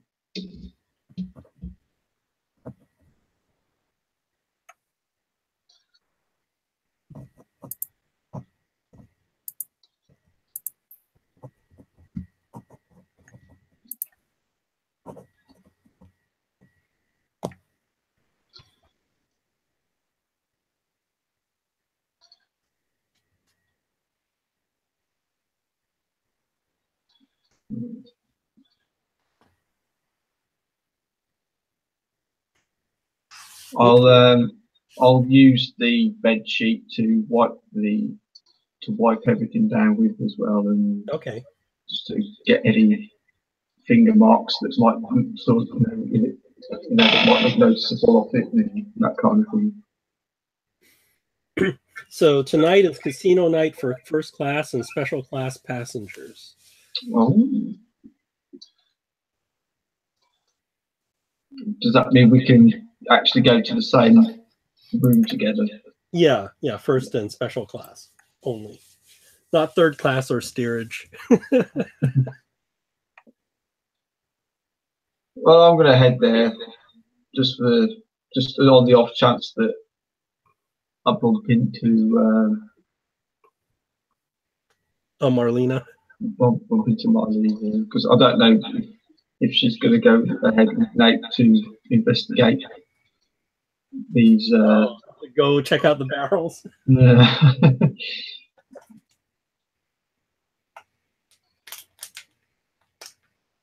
I'm supposed to do what? Sorry. So they propose that since you were skeptical to go with Nate to check out the barrels. You little bastards. Do you want to pop my Cthulhu cherry or what? So we don't know. See what that gets you. So they may be up to nefarious deeds. They may need to learn what they're doing. So it's up to you whether you want to check this out or not. I mean, what do you guys think we should do? Should we just leave them alone, or do we, Hey, they're harmless. Honestly, They're harmless to that's people who are not already our dead. problem. Or are they No. somehow connected to our assignment? I don't know that. I mean, I guess we can always. I can just keep an eye on them for the times I can observe them down below, and as long as they're not doing anything suspicious, they just sneak off to go eat their meals. Yeah. Why interfere? Start eating humans. Yeah, you know? Oh, the cannibal. What else is going on? Any you guys having anything interesting to occupy your time? Well, I'm in the casino at the moment. Ah, Play a bit of blackjack or something. Well, I kind of robbed my victim already, so I probably try to stay away a little bit from Virginia. I don't want to be with her that much anymore, but I'm curious, of course. So I meet up with her again a little bit, not too long, just to hear what's going on and such. So you know, Maybe chat up the steward. so they've locked her out of her cabin because it's now like a crime scene. So they Oh, moved God. to a different cabin, and she's not happy, right? Mm, You can console her. You know. yeah. And And who's doing the investigation, though? Probably the captain or whatever, right? So the warrant officer. Remember what- on the game? The warrant officer, Ripley. Can I chat up that guy and just say I was a witness and I'm just curious what's going on and what's their progress? Yeah, so they're saying they're searching the ship for him just in case, and But for whom are you searching? You don't even. Oh, the chat. Oh, okay. Yeah. Sorry. yeah, so they're searching the ship. They have the room locked just in case, and they're going to investigate. Mm.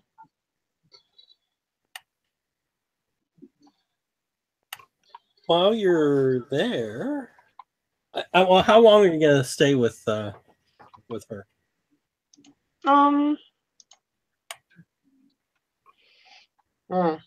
Maybe an hour. I don't want to make it too obvious that I'm done with her, you know. Okay, and then where do you go? Then I go. What time is it? Do you want to go before dinner or after dinner? Maybe before dinner and then have a little drink at the bar and then go for dinner. Okay, so it'll be like 7-ish, Mm-hmm. 7-8-ish. Sounds good. Oh, it's casino night too, if you didn't know. Oh, hell yeah, spend some money. I made some money today. Time to lose it again. So Harvey's there. Harvey, why don't you roll a luck roll? 'Cause I assume you don't have any gambling, so what's mine? Is that actually skill gambling? I think in the Wild West one, Down Darker Trails, it is a skill. Ah, right. My luck has come down somewhat. well, if you had like sleight of hand, you probably could. Oh, 25. Oh, you made your luck? I did. You win some money. Way. Give me that moolah.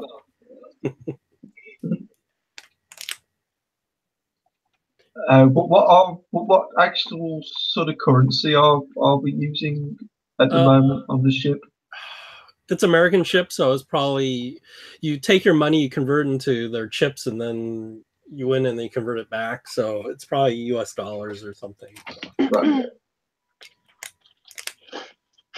Oh yeah, Marlene, you see Harvey there's winning. Woohoo! Ooh. I'll join you, but I kind of play it like we're meeting the first time, and I give you a wink. And I sort of give you a smile. Yeah, come on. Let's roll some more dice, baby.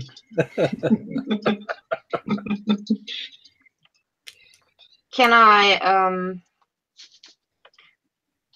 would. Is there only one table, or No, are there's lots there of more? tables. So I assume Oh. you're just gambling small money. You're not trying to gamble a whole bunch, but I would access a table next to him okay. and start playing. And what's my cash? Hang on.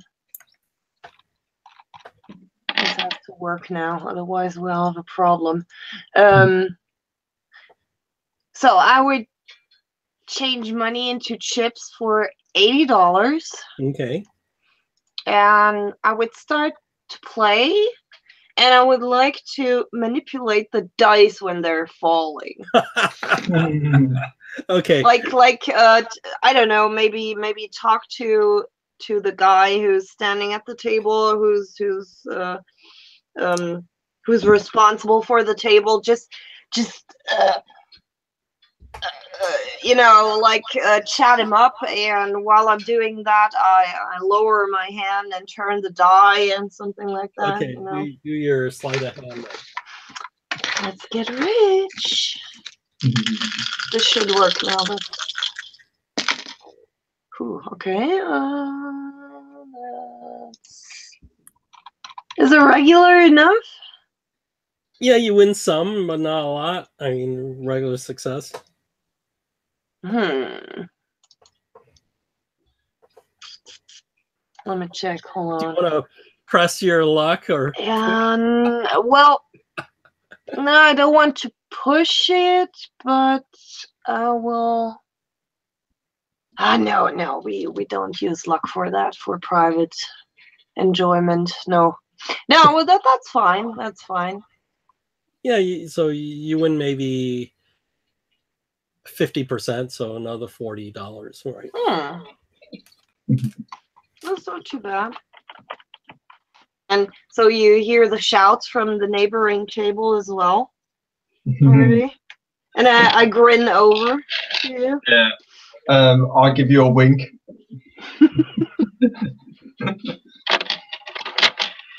Yeah, Nate, it doesn't look like you're gonna have somebody that wants to go down and look at barrels.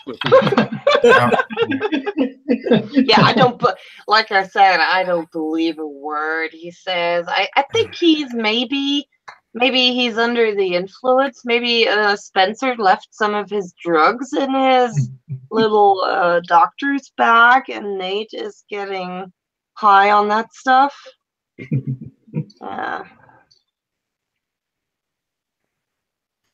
Okay, so after this evening stuff, you head back to your rooms. So you're in first class again. Why don't you roll listen roll? Oh, before we go back. Yeah. Are you gonna give the key back, or? Yeah, I just want to let Marlene know about what I actually. Basically, before I say, I sort of want to see if Stuart Bates is actually in the casino first. You don't see him there. Radio, cool. So I take Marlene to a quiet corner and Marlene, thank you for that key. It was very, very helpful. Sure, anytime. I took a nosy in his cabin, and you wouldn't believe what I found in there. He's actually got a Tommy gun. Huh, resourceful man, I'd say. And there was Did you take it?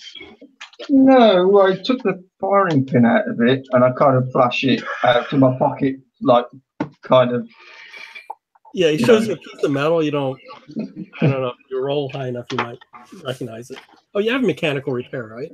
I have. Oh yeah. Oh, I too. I have 70 in mechanical repair. Oh yeah. Oh, wow. You recognize it. It's like. Damn it! Let me roll. You can roll if you want. Yes. Oh, on the number, yeah. Yeah. So yeah, you recognize it. I laugh. Like, yeah. So I took the opportunity to take this out just in case. Very Very good, Harvey. I'm impressed. Thank you.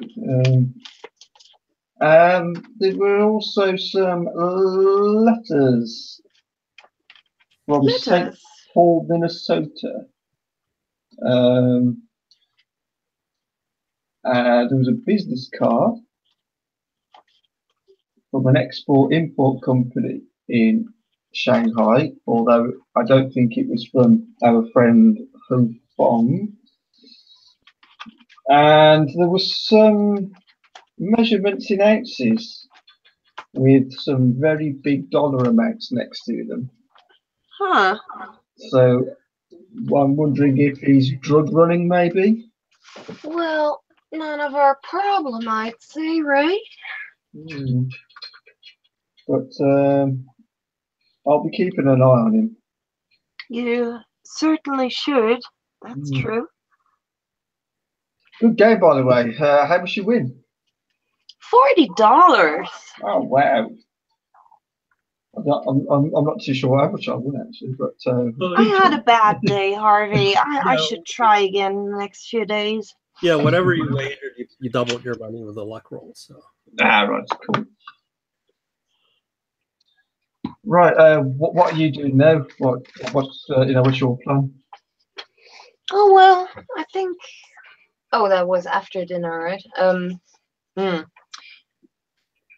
Well, I think I will keep an ear out for some more information on what happened in my hallway, because this is kind of interesting. The weird disappearance, you know. Yeah. So I would go to the bar if you want to accompany me, have a few drinks, and maybe hear what's going on. You know, the barkeeps always know the best information. Yeah. If it's in first class, though, I'm not going to be able to get in. Well, if I'm with you, they shouldn't dare to talk back, right? If I want to bring you. We can try. And anyway, there is the language of money still. This language is spoken everywhere, believe me. And I smile and I sort of put my arm out so you can put your arm through mine. So you can choose to charm or intimidate or credit rating. Hang on, I first say so what do you think, Harvey? Should we maybe grant Nate a day of lustrous first class experience? I feel a little bit sad that he's grounded in his little box down there, and you see what happens. He sees things. This is troubling me very, very much. Well, I feel sorry for him because the things he's seeing are real. Trust me. If that's what he said he saw, I believe him. Harvey, my dear, you shouldn't believe everything a crazy man says. You know, there were more intelligent people who fell, you know, like a fallen angel, going crazy. I mean, I do fear for his safety down there on his own, to be fair. Right. He seems to be such a delicate flower, and I don't want him to be hurt. So maybe, do you think we can send a message down there that we want to speak with him, so that they let him through? I don't really want to go down there, you know. I'm sure we could find, a runner, like a porter or something, to take a note down. Yeah, let's look for someone. It'd be a credit rating thing, so you just give them money. And... Oh, do you want me to roll, or? No, you don't have to. You just spend money, right? Okay, yeah. Not a big deal. So you basically pay somebody to go get them, and then bribe somebody to. Yeah. Well, to get them above Dex, you actually have to do your credit rating. So. Okay. Oh, thank God. Yeah, regular success. Okay, so you found somebody that's willing to take some money to let him up decks for a short time. Cool, perfect. So do you take our invitation, Nate? Oh, absolutely. Anything to get out of there. As he approaches, I smell at him, like not very obviously, of course, just as he's Take a passing. Does he smell? No, I assume he's keeping himself clean, right? Okay, Yeah. very good. But Nate, do a spot hidden. Okay. 14. Yeah, 14. Oh, okay. So you guys are at the bar, the first class bar, and then you see Dr. Sung, right? Mhm. With his servant. So you actually see the servant wearing the same uniform those 6 people below decks were wearing. Does he have the same look to him? No, he looks well, the people down there were a mix, like some looked human and some looked a little off. This guy looks human. Oh, I see. But he's clothed in the same clothing. I'll kind of make mention. Who are these individuals? Have you seen these people before? Have you interacted Oh with yes, them? this is Dr. Sung, as I was told, and this, and I point at the butler. This is his servant. I was they were pointed out to me as being a little bit weird. What Is he a that doctor what you of? say? Weird? Yes. Yeah. What is he a doctor of? A medical doctor? You That's did a notice good he had a medical question. bag, but you don't know if he's a medical doctor. But you notice when he was getting on board, he had a medical doctor bag with him. Well, I saw the bag. It was something like Spencer would carry around, but not sure though. Why? The individual that's with him that appears to be like his attendee is dressed in the same fashion as that group of Orientals that I saw feasting on the body parts. I give in you the a hold. stare. Relax. Vader, bring what do you call this? A honeysuckle drink? No, what's the name? Bloody Mary? Yes, you have a Bloody Mary. Bring us a Bloody Mary, please. Absolutely. For I think I this need one. fine gentleman here. I mean, I hate to disturb you and bring this up again, but it makes me wonder. The pieces are starting to come together. Maybe this individual and his servants down below are all related.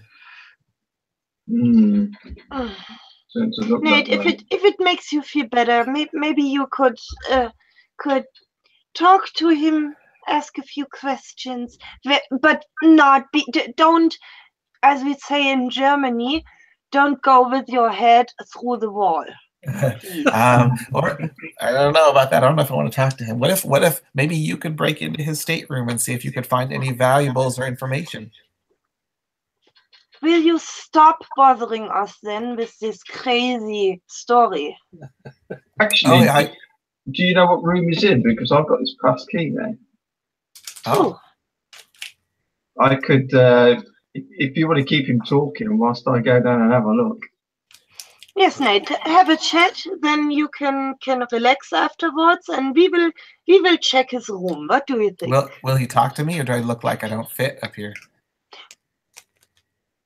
Well, you're probably wearing a suit too, right? No, not as nice. Like up first class, everybody's wearing fancy nightgowns and coat and tail, right? He's just wearing a suit, so You don't have to have a nice chat. You just have to keep him occupied. Yeah. Okay. All right. I can do that. Do we know which room he's in, though? That's the question. no, you have to find out. Oh, we'll probably should find that out first. I would go. I would leave the deck, or no, that's probably first class deck here, right? So you know that the stewards have the list of who's in. Yeah, I know. So I would. Is there like a concierge thing desk here as well, like in a hotel? Mm-hmm. Okay, so and is that concierge far away from the bar? Yeah. Good. Then I would approach the concierge on Harvey's arm, of course, and I would say, so we were invited by this nice gentleman, Dr. Sung, to have a drink, a nightcap, but this is so embarrassing, and he told us his room, but I didn't listen, and my friend here already had a little bit too much to drink, and it's really embarrassing. We just didn't listen. That's not hiccuping. Yeah. Could you help us? It would be really embarrassing if he wouldn't show up at his cabin, and this is troubling me a lot. Do a fast talk roll. Oh fuck! No. Oh shit. Check it out to fail. No, I haven't rolled yet. Oh. Oh, holy shit! I spent 2 luck. I rolled 7.5, 5, and it's the base. Is base enough? Yeah. Okay. Whew. So you do that. You spend some luck, and he gives you the room number for him. Perfect. Thank you, darling. This is very helpful. And yeah, we proceed, I guess. Yeah. As we walk out, I acted a bit tipsy on.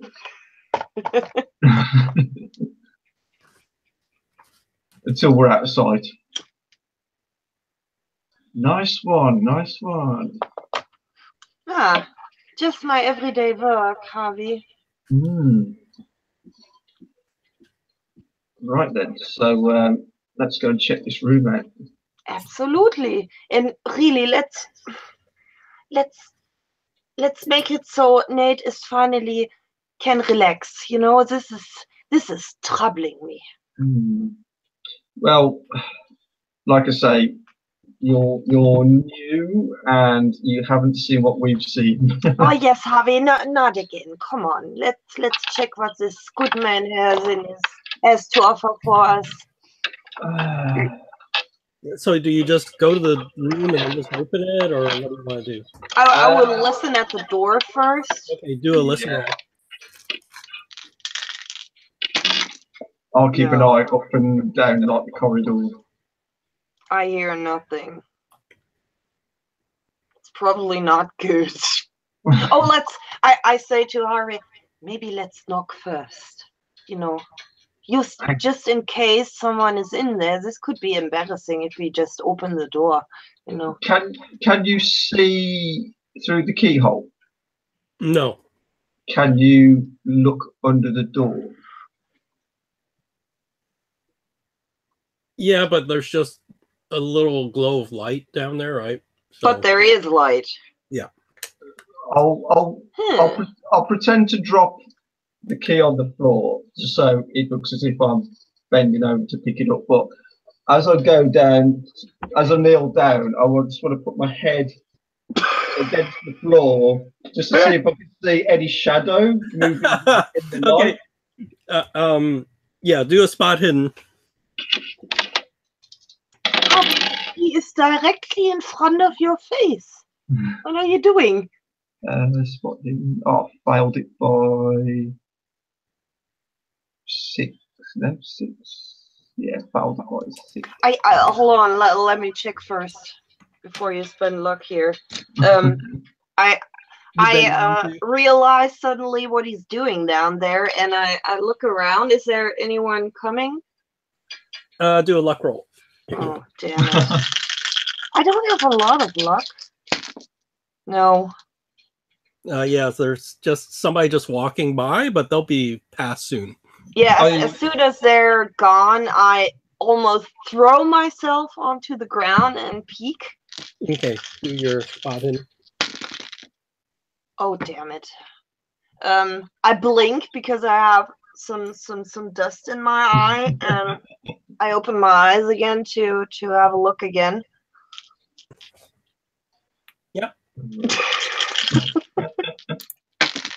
Oh yeah, that's better. That's a hard success. Okay, so you look down there. It looks like there's a little bit of movement, and then you suddenly, with surprise and alarm, there's footsteps heading towards the door. Right. I throw myself back, and I make with my hand. I make a loud thump. You know, like Are you gonna grab Harvey's collar or something? yeah, exactly. And I just try to wrestle him down more or less. And I say, "Oh, I'm so terribly sorry. I'm so terribly sorry. Okay. You know, I had a little bit too much to drink. Are you okay?" And So you do this, and the door opens, and somebody in the steward's uniform comes out of the room, and you could do a spot hidden. What both of us saw. Yeah. we're both down there. Oh, I failed. Another hard success. You see like the back and side of the guy's face as he's walking out of the room, and he's heading the other. You pulled Harvey with you back one way, and he's heading out the other way, and you recognize the profile of this guy, and it's the missing Chad Peterson. Oh. Hurrying away down the corridor. He's wearing a steward's uniform. I'd say I whisper to Harvey. Let's go. This is the moment for you. I will follow this man. I will tell you later. And I get up and dust off my dress, and I hurry after him, and I try to follow him without being noticed, of course. Do your stuff. And while she does that, I will go in the room. Oh hell yeah! That's a extreme success. Nice. What's Nate doing though? Is he having fun?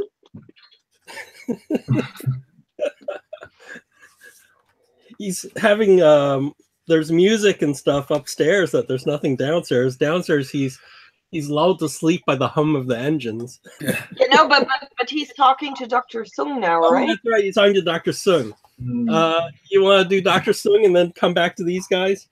Sure. Okay, so there's Dr. Sung. Okay, I'll wander on over. And you notice, yeah. So what are you going to say? I'll wander on over and say, sir, do you speak English? Yes. Excellent. Dr. Sung. You are a doctor. A doctor of medicine? Yes, I am herbal remedies, Taoism, and religion. I have very interesting. 3 doctorates. Very, very interesting. I'm a professor of archaeology. I have my doctorate, but not a medical doctorate, of course. I got my degrees from Shanghai University. Very esteemed school. And what is your specialty, your field of study?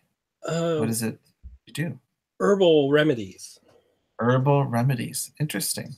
Homeopathic or more medicinal? Medicinal. Interesting. Do you have a specific focus? Like what kind of herbs have you found are leading the way in modern medicine? Oh, the Chinese herbal medicine has been around for thousands of years, and it's just necessary to codify various active ingredients that may be useful. And so you focus more on the scientifically sound aspect of herbal medicine, or yeah. And where are you traveling to? I am going to Mombasa to to actually gather some native herbs from there to see if they have any useful medicinal effects. Oh, so you now are branching out, traveling the world to discover new medicinal uses for herbs. Yes, yes, because there are a lot of folk medicine in Africa that may be useful. Oh yes, quite a bit of folk medicine. Absolutely. It's sometimes very hard to distinguish the myth from the truth with those sort of cultures. Of course, but willow bark became your Western aspirin. So are you traveling alone, or I see you have a Oh, an I assistant? have my manservant here. This is Wang Ma. He does not speak much. Ah. Are you publishing any books? Yes, but most of them are in Chinese. So nothing I'd be familiar with then.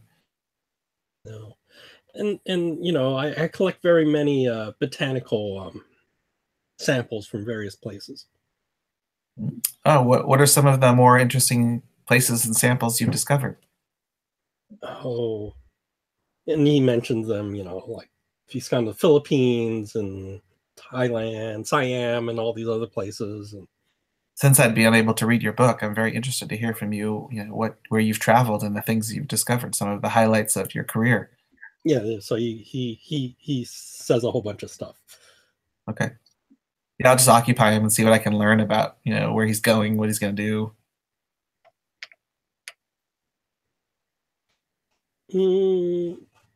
So you mainly talk about mundane things? Yeah, unless he gives me a clue as to some form of questioning. So at some point he talks to you about how he's really anti-opium.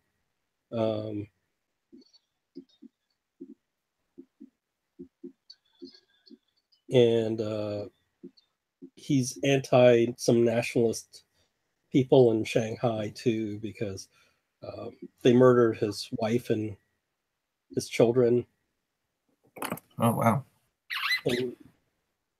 And so now he's more based in the United States with his surviving children, but he came out here to do some work. But he's glad he left Shanghai because he thought his life was in danger there. Yeah, we left Shanghai as well. I saw the unrest. Yes. It's such a big problem, Western exploitation of the country, and also the nationalist propaganda starting up all these riots. Totally against what Confucian philosophy talks about. Hopefully common sense and reason will win out and this violence will end. And you are British? American. American. What do you think of this gunboat policy forcing China to import opium? I don't believe I'm very familiar with that political issue. Well, it is wrong. It is wrong. I mean, I know opium has its medicinal uses for sure. As a painkiller, it's fairly unmatched. Yes, so he agrees with that. Yeah, I'll just talk to him about politics. He can explain to me the political issues, and that's fine. So he does that. And then back to the guy that goes down. So you're following him. Yeah. And then you're on, I think you're on the boat deck. No, you're on boat deck. So, what's weird? You see him walk down the hallway. He's carrying, do a spot hidden. Okay. Oh, no. Okay. So you see him go down the hallway, and then he gets to one of the sides, and he jumps off that deck to the deck below. Wow. I rush over and I peek over the railing. Yeah. So you see he jumped over.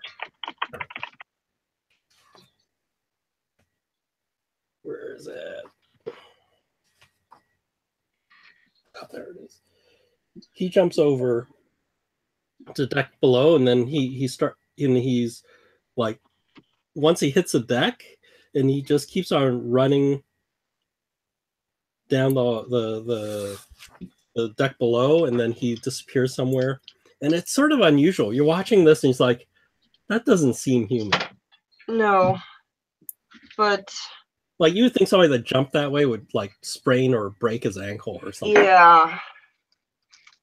I'm a little bit taken aback by that, and I slowly walk back to Dr. Sung's room and try to think what the shit just happened. The thing you immediately notice is Dr. Sung's room has been tossed. Like, somebody searched Oh, the room and left it. So- on. Hey Marley, where did he go? well, I don't know. So, you guys mentioned some really weird happenings, and yeah, I explained to you what I just saw, and I say, and this man, if you believe it or not, is the man who supposedly did suicide. What? Yes, exactly. What? And I Well- see he was busy in here. Yeah, it looks like it. Maybe he didn't find what he was looking for, and I go through all the stuff as well, Yeah, I'm gonna have a trying to look for around. something. Are there any books?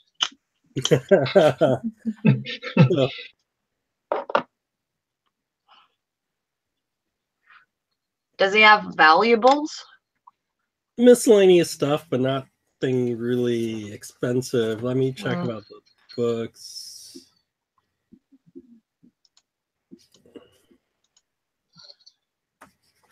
I think there are other books, so let me check.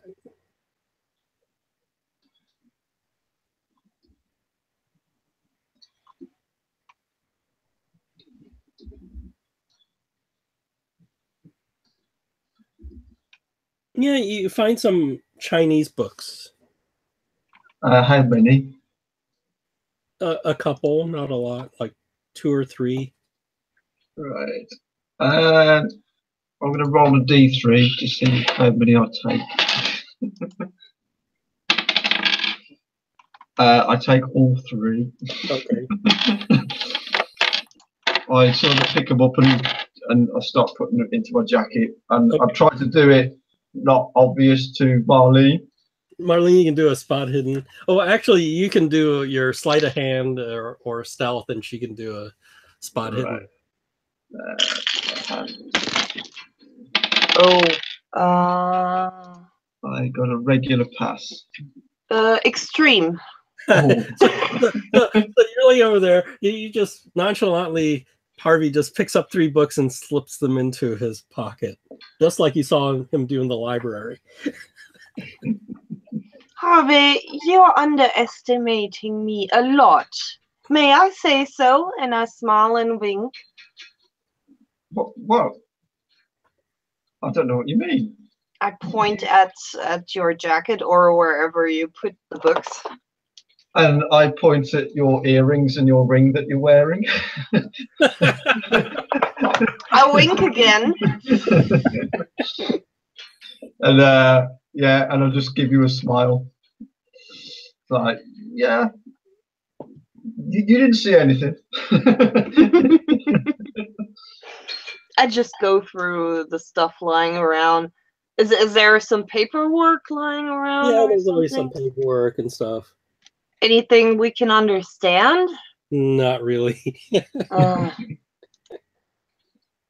That's well, he was definitely looking for something. It would be interesting to know if he actually found what he was looking for. Hmm. So he apparently is still on board. Well, it goes well if you believe it. You know, it was him. You know, Definitely, I know who I talked to, and I'm absolutely sure. and you just say he jumped off the deck onto the deck below. Yes, it sounds crazy, but he Oh no, did. it doesn't sound crazy at all. Trust me. You know what makes me scared more than him jumping down a deck? That you're not even troubled by it. If you saw what killed Spencer, that is nothing compared. Yeah, I know. Anyway, I think we should leave here quickly, just in case we're caught. And Yes, people absolutely. think we've done this. Yes, let's rescue poor Nate. Before we walk out, I'll just have a quick glance down the corridor just to make sure there's no one about. Okay, yeah, you make sure it's clear before you go out. Sure. Yeah. And Now we go back to the bar, right? yeah. Yeah, and you notice him still talking to Dr. Sung. I'm going to stay away from Dr. Sung. Yeah, same here. Let's have another Bloody Mary, shall we? I think the bourbon is falling. Oh, whatever. So he eventually Later. notices that you guys are back, so he could like end this conversation. Okay. Yeah, I'm not learning anything from the guy. We haven't got anyone that can speak Chinese yet, have we? Didn't Timmy? No, he failed his role on the ship, I think. So it'd be interesting to know what these Chinese books are that I've got. Well, we can maybe find some guy on the lower decks who needs some money to translate it for us, or at least give us a summary of what's. Yeah, what's so in there are Chinese workers here because the ship's from Shanghai. And I tell Nate the same story I told Harvey. So about that guy who supposedly did suicide and suddenly reappeared and jumped from the deck, and that the room was searched. Searching the doctor's room. So this dead guy, we can presume this guy was supposed to be dead, is searching his room. Yes, you are right. Exactly that happened. This is really weird. So you notice they put up notices for tomorrow, like events for tomorrow. And tomorrow at 11 a.m. they'll have a memorial service for Mr. Peterson. They really think he did it. As I stand before that notice. This is really weird. He is still on the ship, and I mean, I always had a knack for secrets and such. They intrigue me. I think I will try to find out what's really going on here. This is a weird something occurrence. seems to be a commonality here, which is the doctor seems to be at the center of what you have seen and what I've seen. We're circling around him. Nate, will you stop now with this crazy story? Really? Well, this is getting boring. Surely someone else on the ship has got to come across this guy and sort of recognize him at some point. Because you have, so somebody else at some point must do. Yes, I bet he's hiding in the lower decks. I mean, where else to hide? Otherwise, he would be seen, right? He was wasn't he wearing a uniform Steward, of the ship? he could be maybe in the ship's quarters on deck D, Oh, blended in with everyone else. But why was he in the doctor's room? What was he after? That is. hmm. Did you say there was a weird smell when you went into the cabin? Oh, yes, horrible. Did you I recognise couldn't. the smell? No, it was just.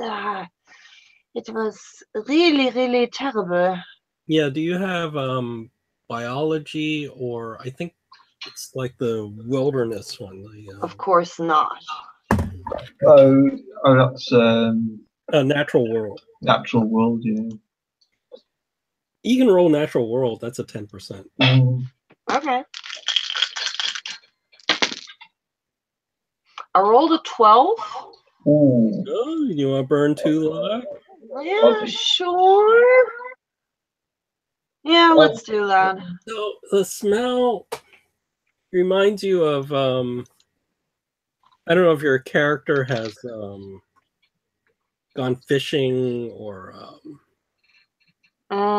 Maybe her dad did, yeah, and she was with him. reminds you a little bit of bait, like if your dad used crickets or something like that for fishing, like insects, and like they little boxes, right? Like little paper boxes they put crickets in for you to go fishing with or something like that. And crickets are in there, and there's like cricket feces and stuff like that, and it's like that smell times 100, like concentrated. Gents, you know what?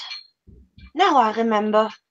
It's that baity stuff my dad used to use. You know, that fishy bait smell, but only more terrible.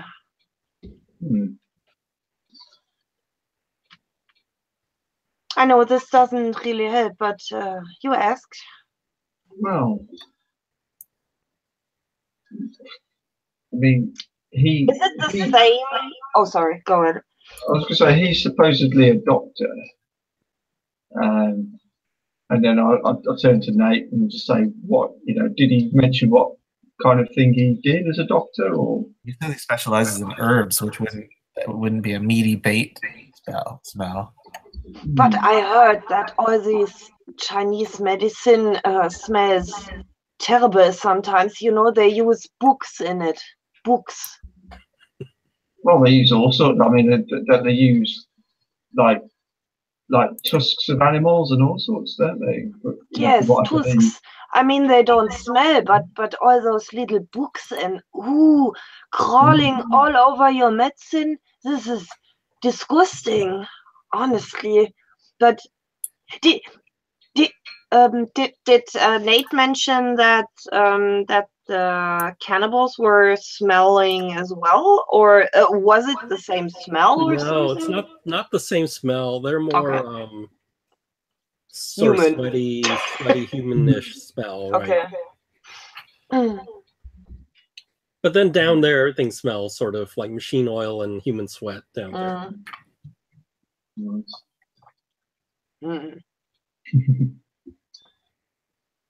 Right. So, is the doctor involved in this somehow, or? Well, apparently he is somehow involved, because otherwise, why would someone search his room? Someone who is dead. And his servant wearing the same clothes as the ones that were eating. Yeah, well, I don't know about that, but yeah, Maybe he's looking for some herb or something that the doctor would have in his possession. Yes, maybe it's an expensive herb or so. Yes, who knows? Maybe. I mean, it is late tonight. Maybe you can approach him again tomorrow, and maybe he will tell you about his unfortunate break-in. Maybe you can hear what's going on. You know?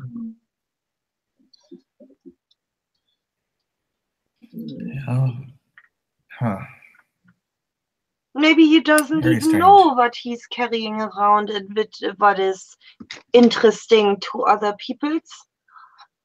Maybe I think it's just something we don't just think about now. he has some secret that someone's after. Well, he I'm looks like a secretive person, I must admit, yes. Well, I think tomorrow I'm going to have a look for this Chicago guy again and ask him a few questions, because finding those ounces measurements with dollar amounts to them, I don't know, I'm just wondering, has he got anything to do with this doctor, like buying, well, not buying as such, maybe he's trying to steal some of this doctor's herbs or something, I don't know. Maybe. So is anybody going to the Peterson Memorial Service? Oh yeah, today? Okay. I give some you know, Comfort. yeah, to my new friend, because this is now very interesting for me after seeing the dead man, you know. So you comfort her and you realize you're wearing some of her jewelry, but she doesn't notice you're wearing No, come on, no, I wouldn't be that stupid. No, of course not. I'm wearing the jewelry I'm wearing all the time. Oh, okay. You're gonna wear that. Okay. Yeah. I'm going to hide those books obviously in my cabin. So I would imagine if I pose my suicide, I would want to see my, well, funeral or whatever, memorial. Yeah. So I'm looking around. If I see the dead man, Yeah. Do a spot hidden.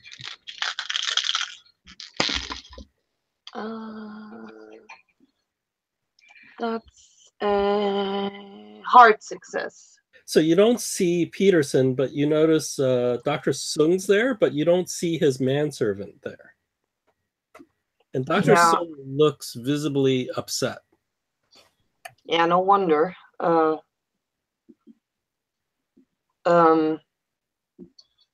Is there like a do we get drinks after or something like that, or mingling, you know? There's free drinks on this boat, of course. This is so different from back in the US when there's prohibition. So I would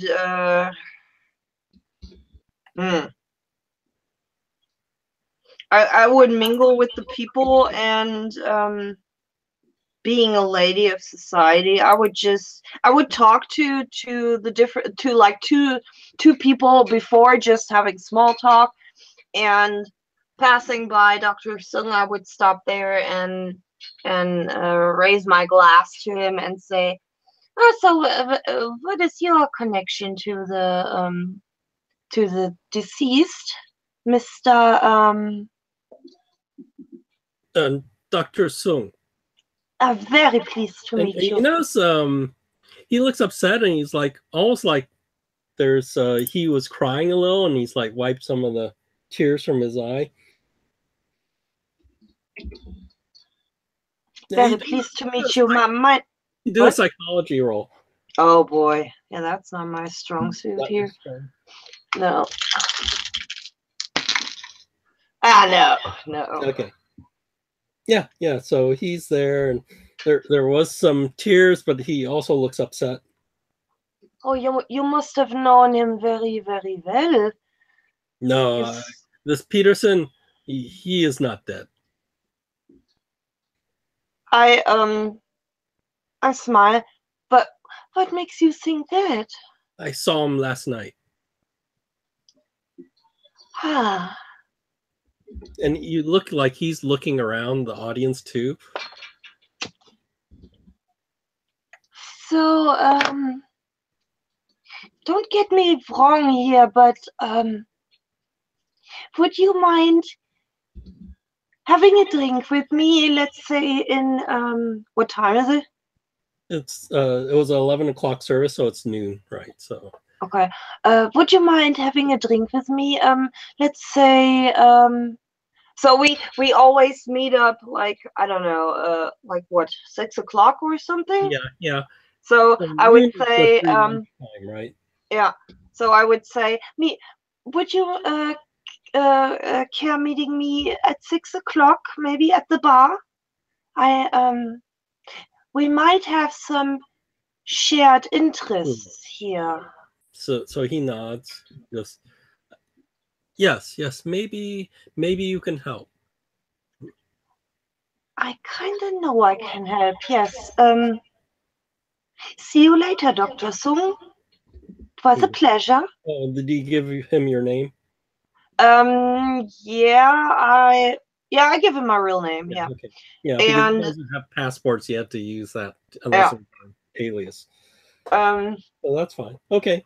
So when we meet up later at 6 o'clock, I would usher them or would try to usher my companions to the bar, explaining that I had a talk with Dr. Sung and that he knows.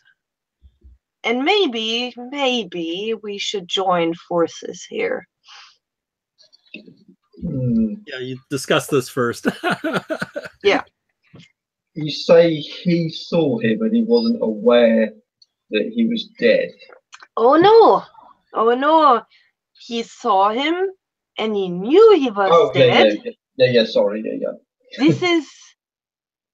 This is weird, and I mean, he seems to be the only person aside from us who really knows, and maybe he has something to tell us. I mean, we don't have to tell him our purpose here on the ship, but I mean, we can say we are a little bit taken aback by this because Virginia, of course, is my friend, and yes. Yeah, So we just yeah. I take it you didn't tell him that you'd seen him. Oh no. I just asked for a drink that I might have something to tell him later. I wanted to share this with you first, of course. Oh, so he's completely surprised about it. Interesting. What do you think, Nate?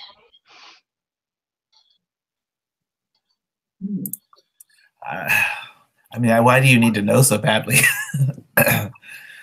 We're trying to lay low for a bigger cause here. I'm just worried that we're trying to rest and recuperate.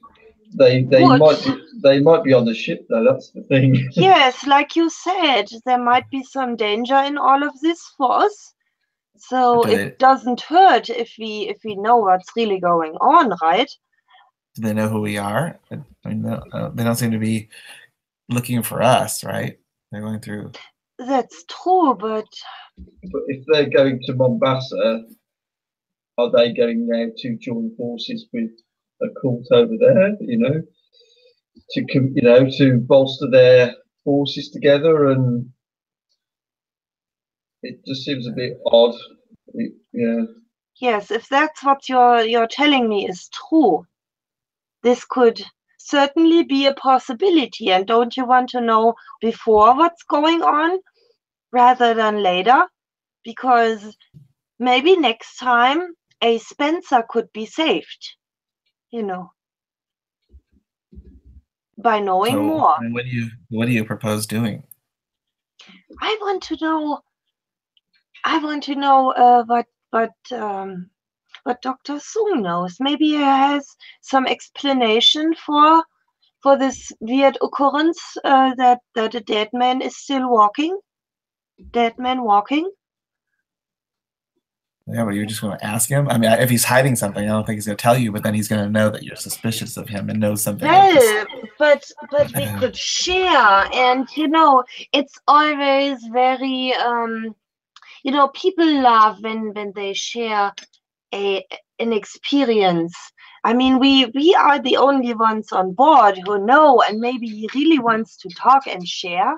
And he actually mentioned before I left him that I maybe can help him. So this might be an opportunity. Maybe he knows more than we think. We can still back off if we think it's bullshit, I think you say.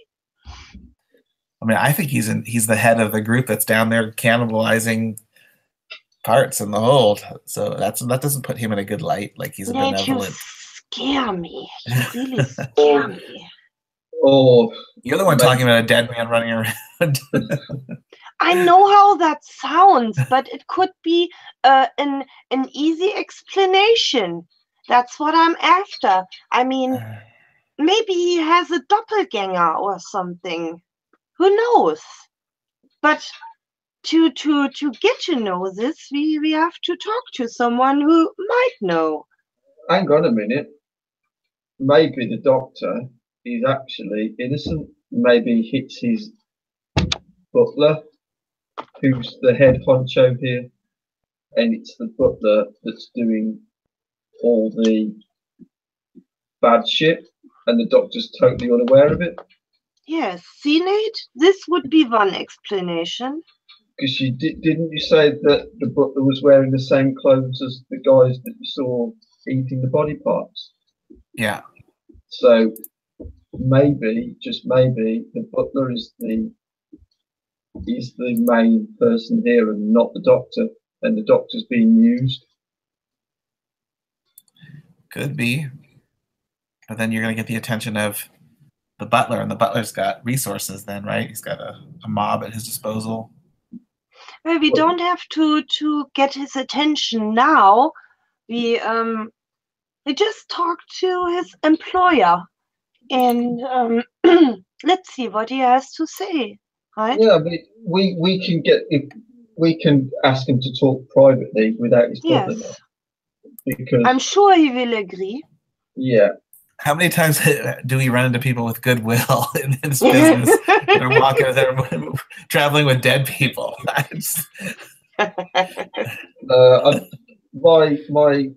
my senses are tingling here that the doctor is innocent in this, and it's the butler that's. Yes. Because come on, it's always the butler that does the murder. Come on.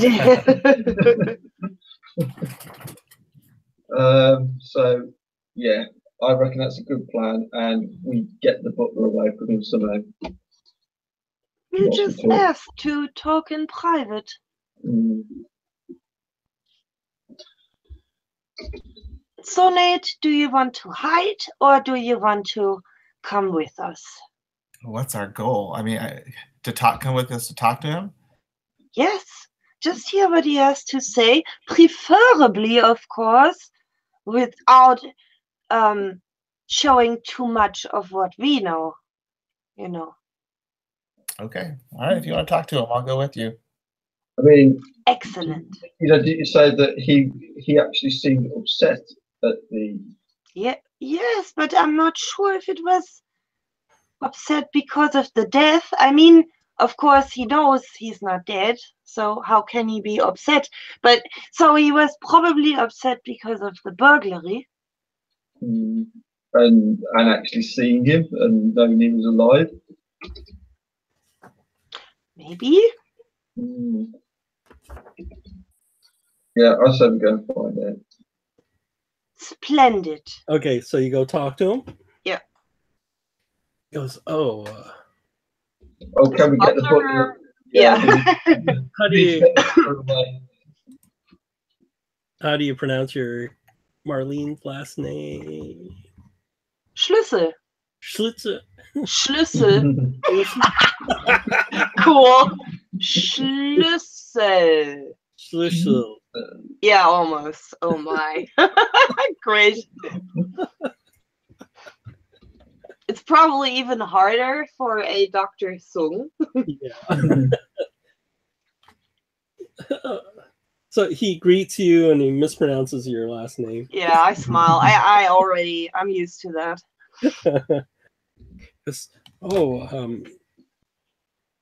And these are your friends? Oh, I have Oh, met this person, Nate. I've met this person before, Nate Collins, right? Oh, that's Yes. a coincidence. Nice. Yes, and this is a friend of mine. This is Harvey. Harvey X. Pleased to meet you, Doctor. It's so I saw you at the memorial service for Mr. Peterson. Yes, we went down to pay our respects. But I saw him last night. He is not dead. Is the butler gone? Yeah, you know, it's funny. You don't see his butler, but there's a new guy, a new Chinese butler that looks different from the other one. Okay, I take note of that and I ask, so Dr. Sung, before we continue our conversation, I would like to ask you to speak with us in privacy. You know, we don't have to leave the room or something, but I would like to address you without anyone listening. So we maybe go into the corner over there and your servant can watch you from the distance. I promise. We will do nothing criminal. We just want to have this in private. So he says some words to the servant. It's not Chinese. It's some other language, and that person walks away to like. Can I roll my German to discern what language that is? No. But Thank Harvey, you. Harvey Yes, does I've Harvey got have a English. special thing? Yeah. Can you roll your Cthulhu Mythos first then? Right. I'm able to determine what language is spoken, even if I don't know it. Found my Cthulhu Mythos wrong. Okay. So it's like a weird language. You've never heard this language before. Which is odd because you have this talent to like pick up the languages, and it's like, what? You think you should know it, but it's like, no. It's like, oh, that's odd.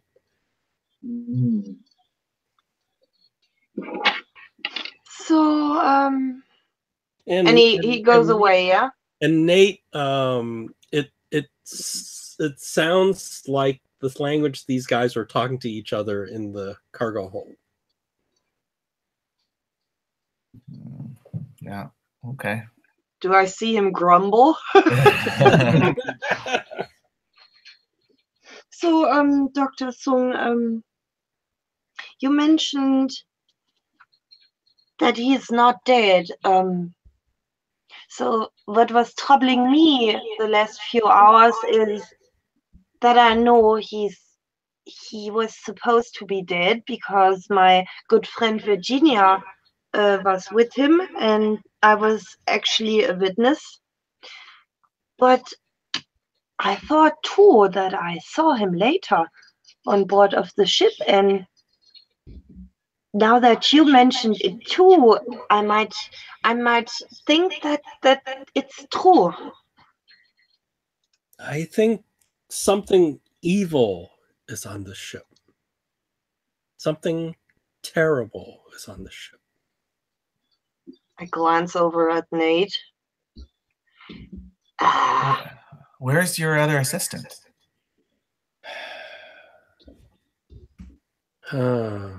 Sad to tell you, I sent my man to look for something that was stolen from my room. He has not returned. Someone broke into your cabin. Yes, they took all my books. Do you think it is connected? Yes. One book in particular, a very valuable book concerning occult ideas and philosophies. Oh, really? Why would you have such a book? And what is it? What's the relevance? It is a very valuable book. It may be useful to someone interested in the occult. And that's all that's missing? Only a book? No, 4 books. It took all my books. Ah, Oh. And your Oh. man went to investigate and has not I returned? sent him to look for it.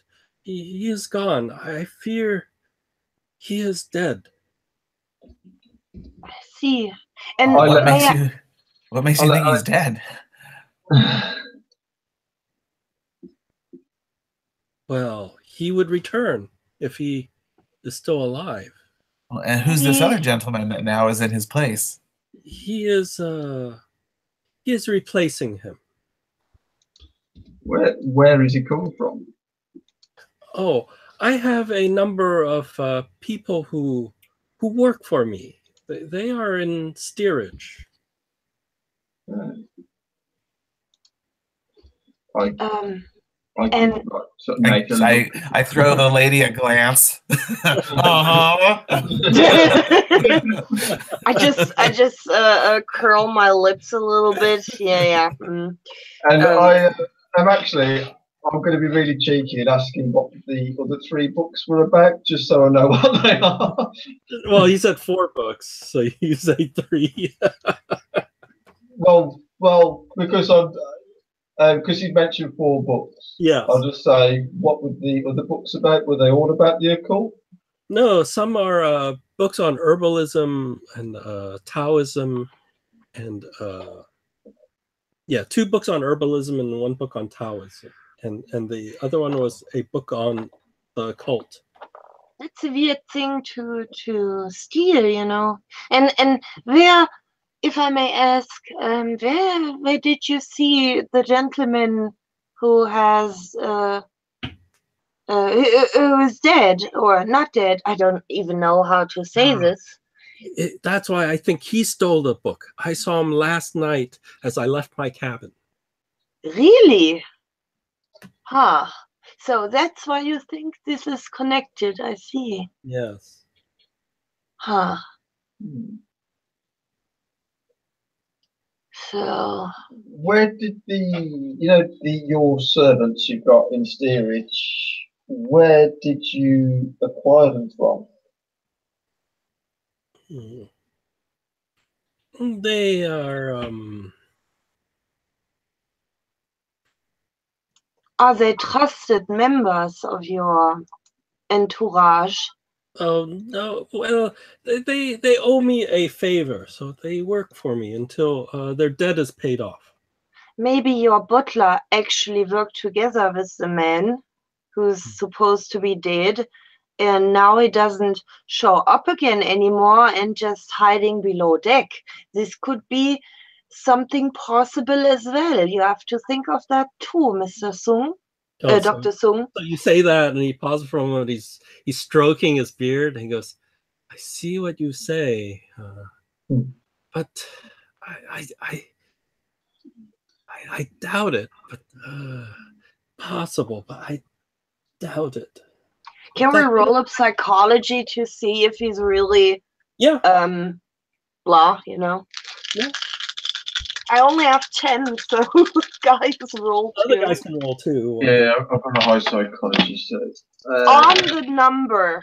oh, and I've still failed. I'm rolling great today. This Oh, is you made it. fantastic. Yeah, but just a 10, so regular. He's honest about. So you could tell he definitely was, like, when you brought that up, he goes, "Oh, maybe that's true," and then he goes, "No. Maybe it's, well, I don't know, but these people have been loyal," so he's thinking, no, why would they change? So the book that the occult book's called Tome of Red Jade was the one that's the occult book that's missing. Tome of Red. Jade. Spell that Jade. Yeah, like the mineral. Do you have an idea, Dr. Sung, where the man could be hiding? Well, maybe. I saw him wearing a steward's uniform, so he has access to the whole ship. I saw that too. When I thought I was seeing him, I wasn't sure actually, but now that you're saying this too, yes, he was wearing this uniform. Yes. Hmm. Why would he take that book? Why would that book be taken, do you think? Because it's valuable, right? Very valuable. Is that the only reason?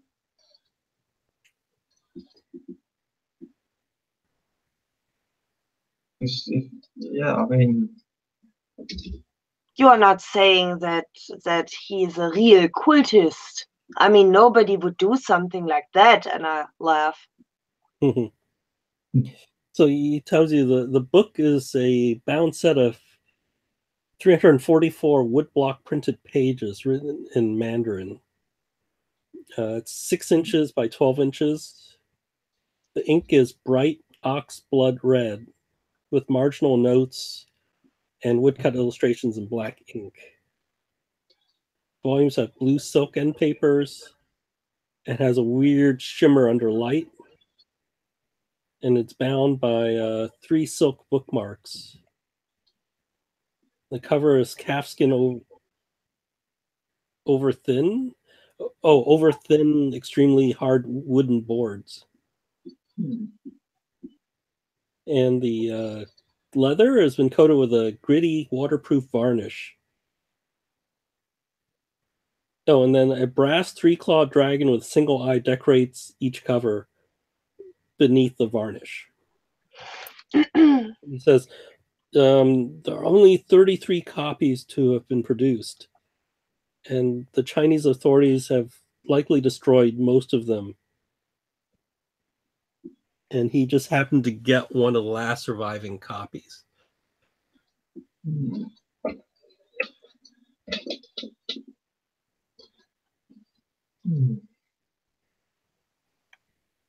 And it was written in the during the Manchu dynasty by a Chinese alchemist. what kind of baggage did you bring on board, if you don't mind me asking? Have you brought any? Personal things, and I brought botanical supplies and things like that. Does the name Mr. Bates come to sound familiar to you? Have you had any dealings with him in Shanghai? He goes, no, Mm. but I think something very wrong on the ship. I am too old and frail to go searching the ship myself. Maybe you can help me. Maybe I send my people to look through steerage, but they cannot come to other parts of the ship.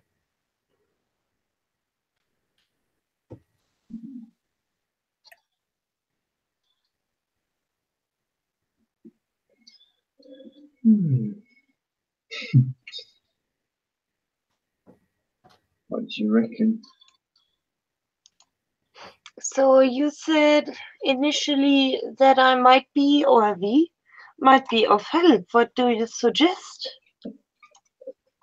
Help find my missing man, or this book, or maybe anything strange. Where would we even begin to look if you haven't seen him? And it's a ship after all. I mean, it's not like he can disappear. Yes, we need to look for him. Otherwise, if you do not look, you cannot find. Are you aware of how this gentleman actually disappeared? No, I just heard story that he had, it's some strange, like, lock room mystery, like a murder mystery. he was in his room and he vanished. Maybe he jumped overboard, but I saw him, so he did not jump overboard. Yeah, I repeat that as well. That's what I saw. So may I ask, why don't you send some more of your entourage to look out? Yes, I will send them to look through steerage. Yes. Are they okay to just just wander through the cargo sort of willy-nilly? Surely the guards would Yes, have something to say about that. yes, they are.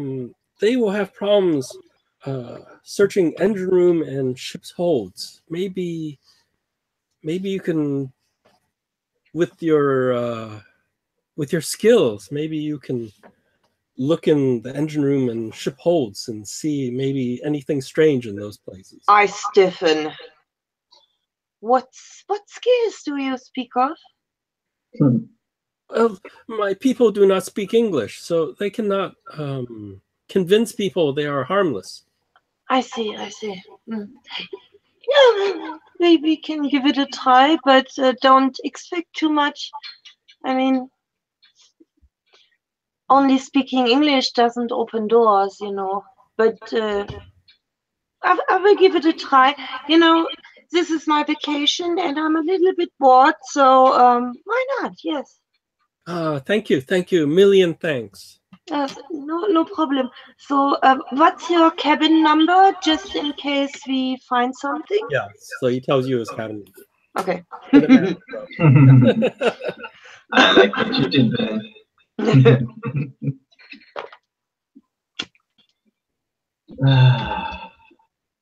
I don't trust him at all. Of course not. Yeah. Okay, so it's 5. So I don't know if this is a good stopping point, or do you want to talk about what you want to do before?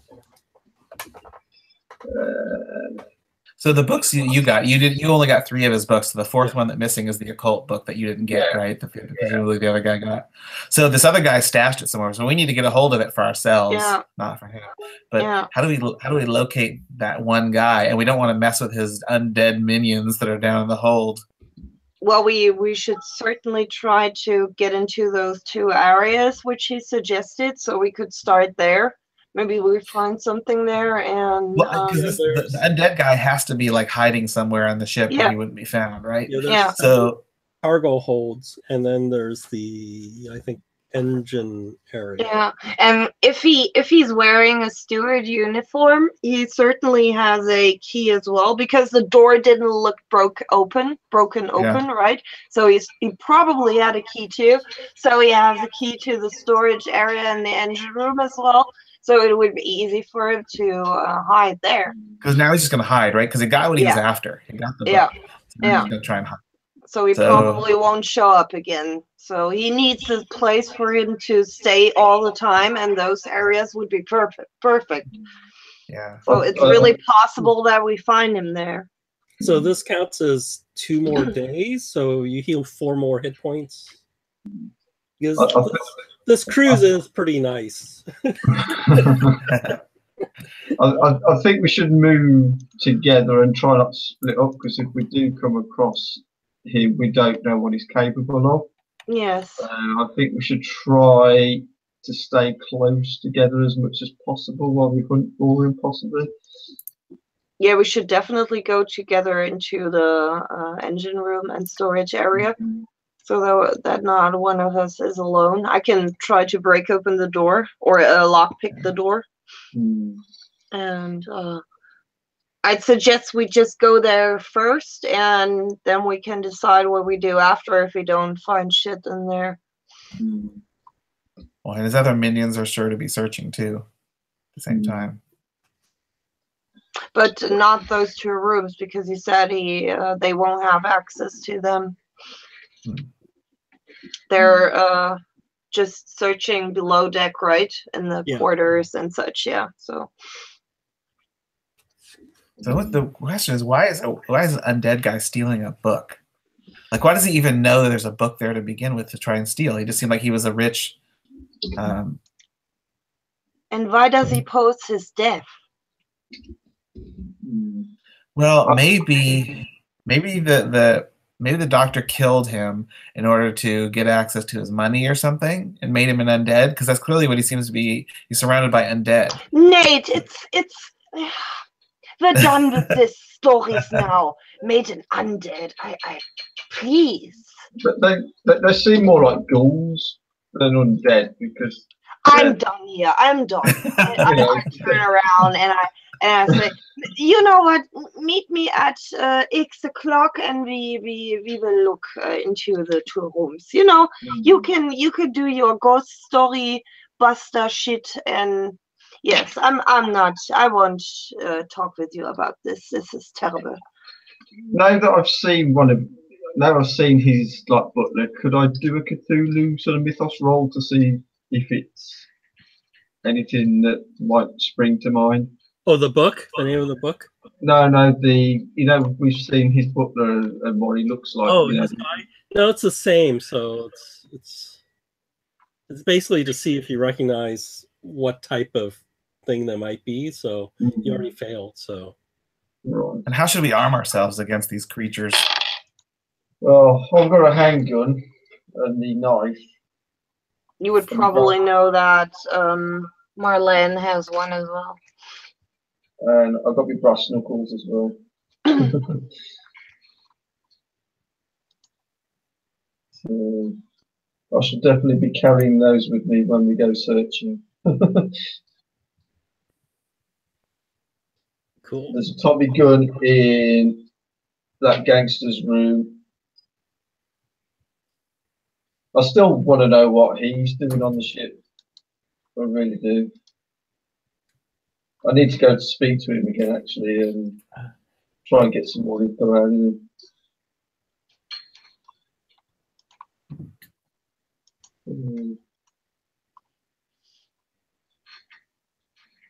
I guess that's all for now. We first have to see what we find there in those two rooms, I guess.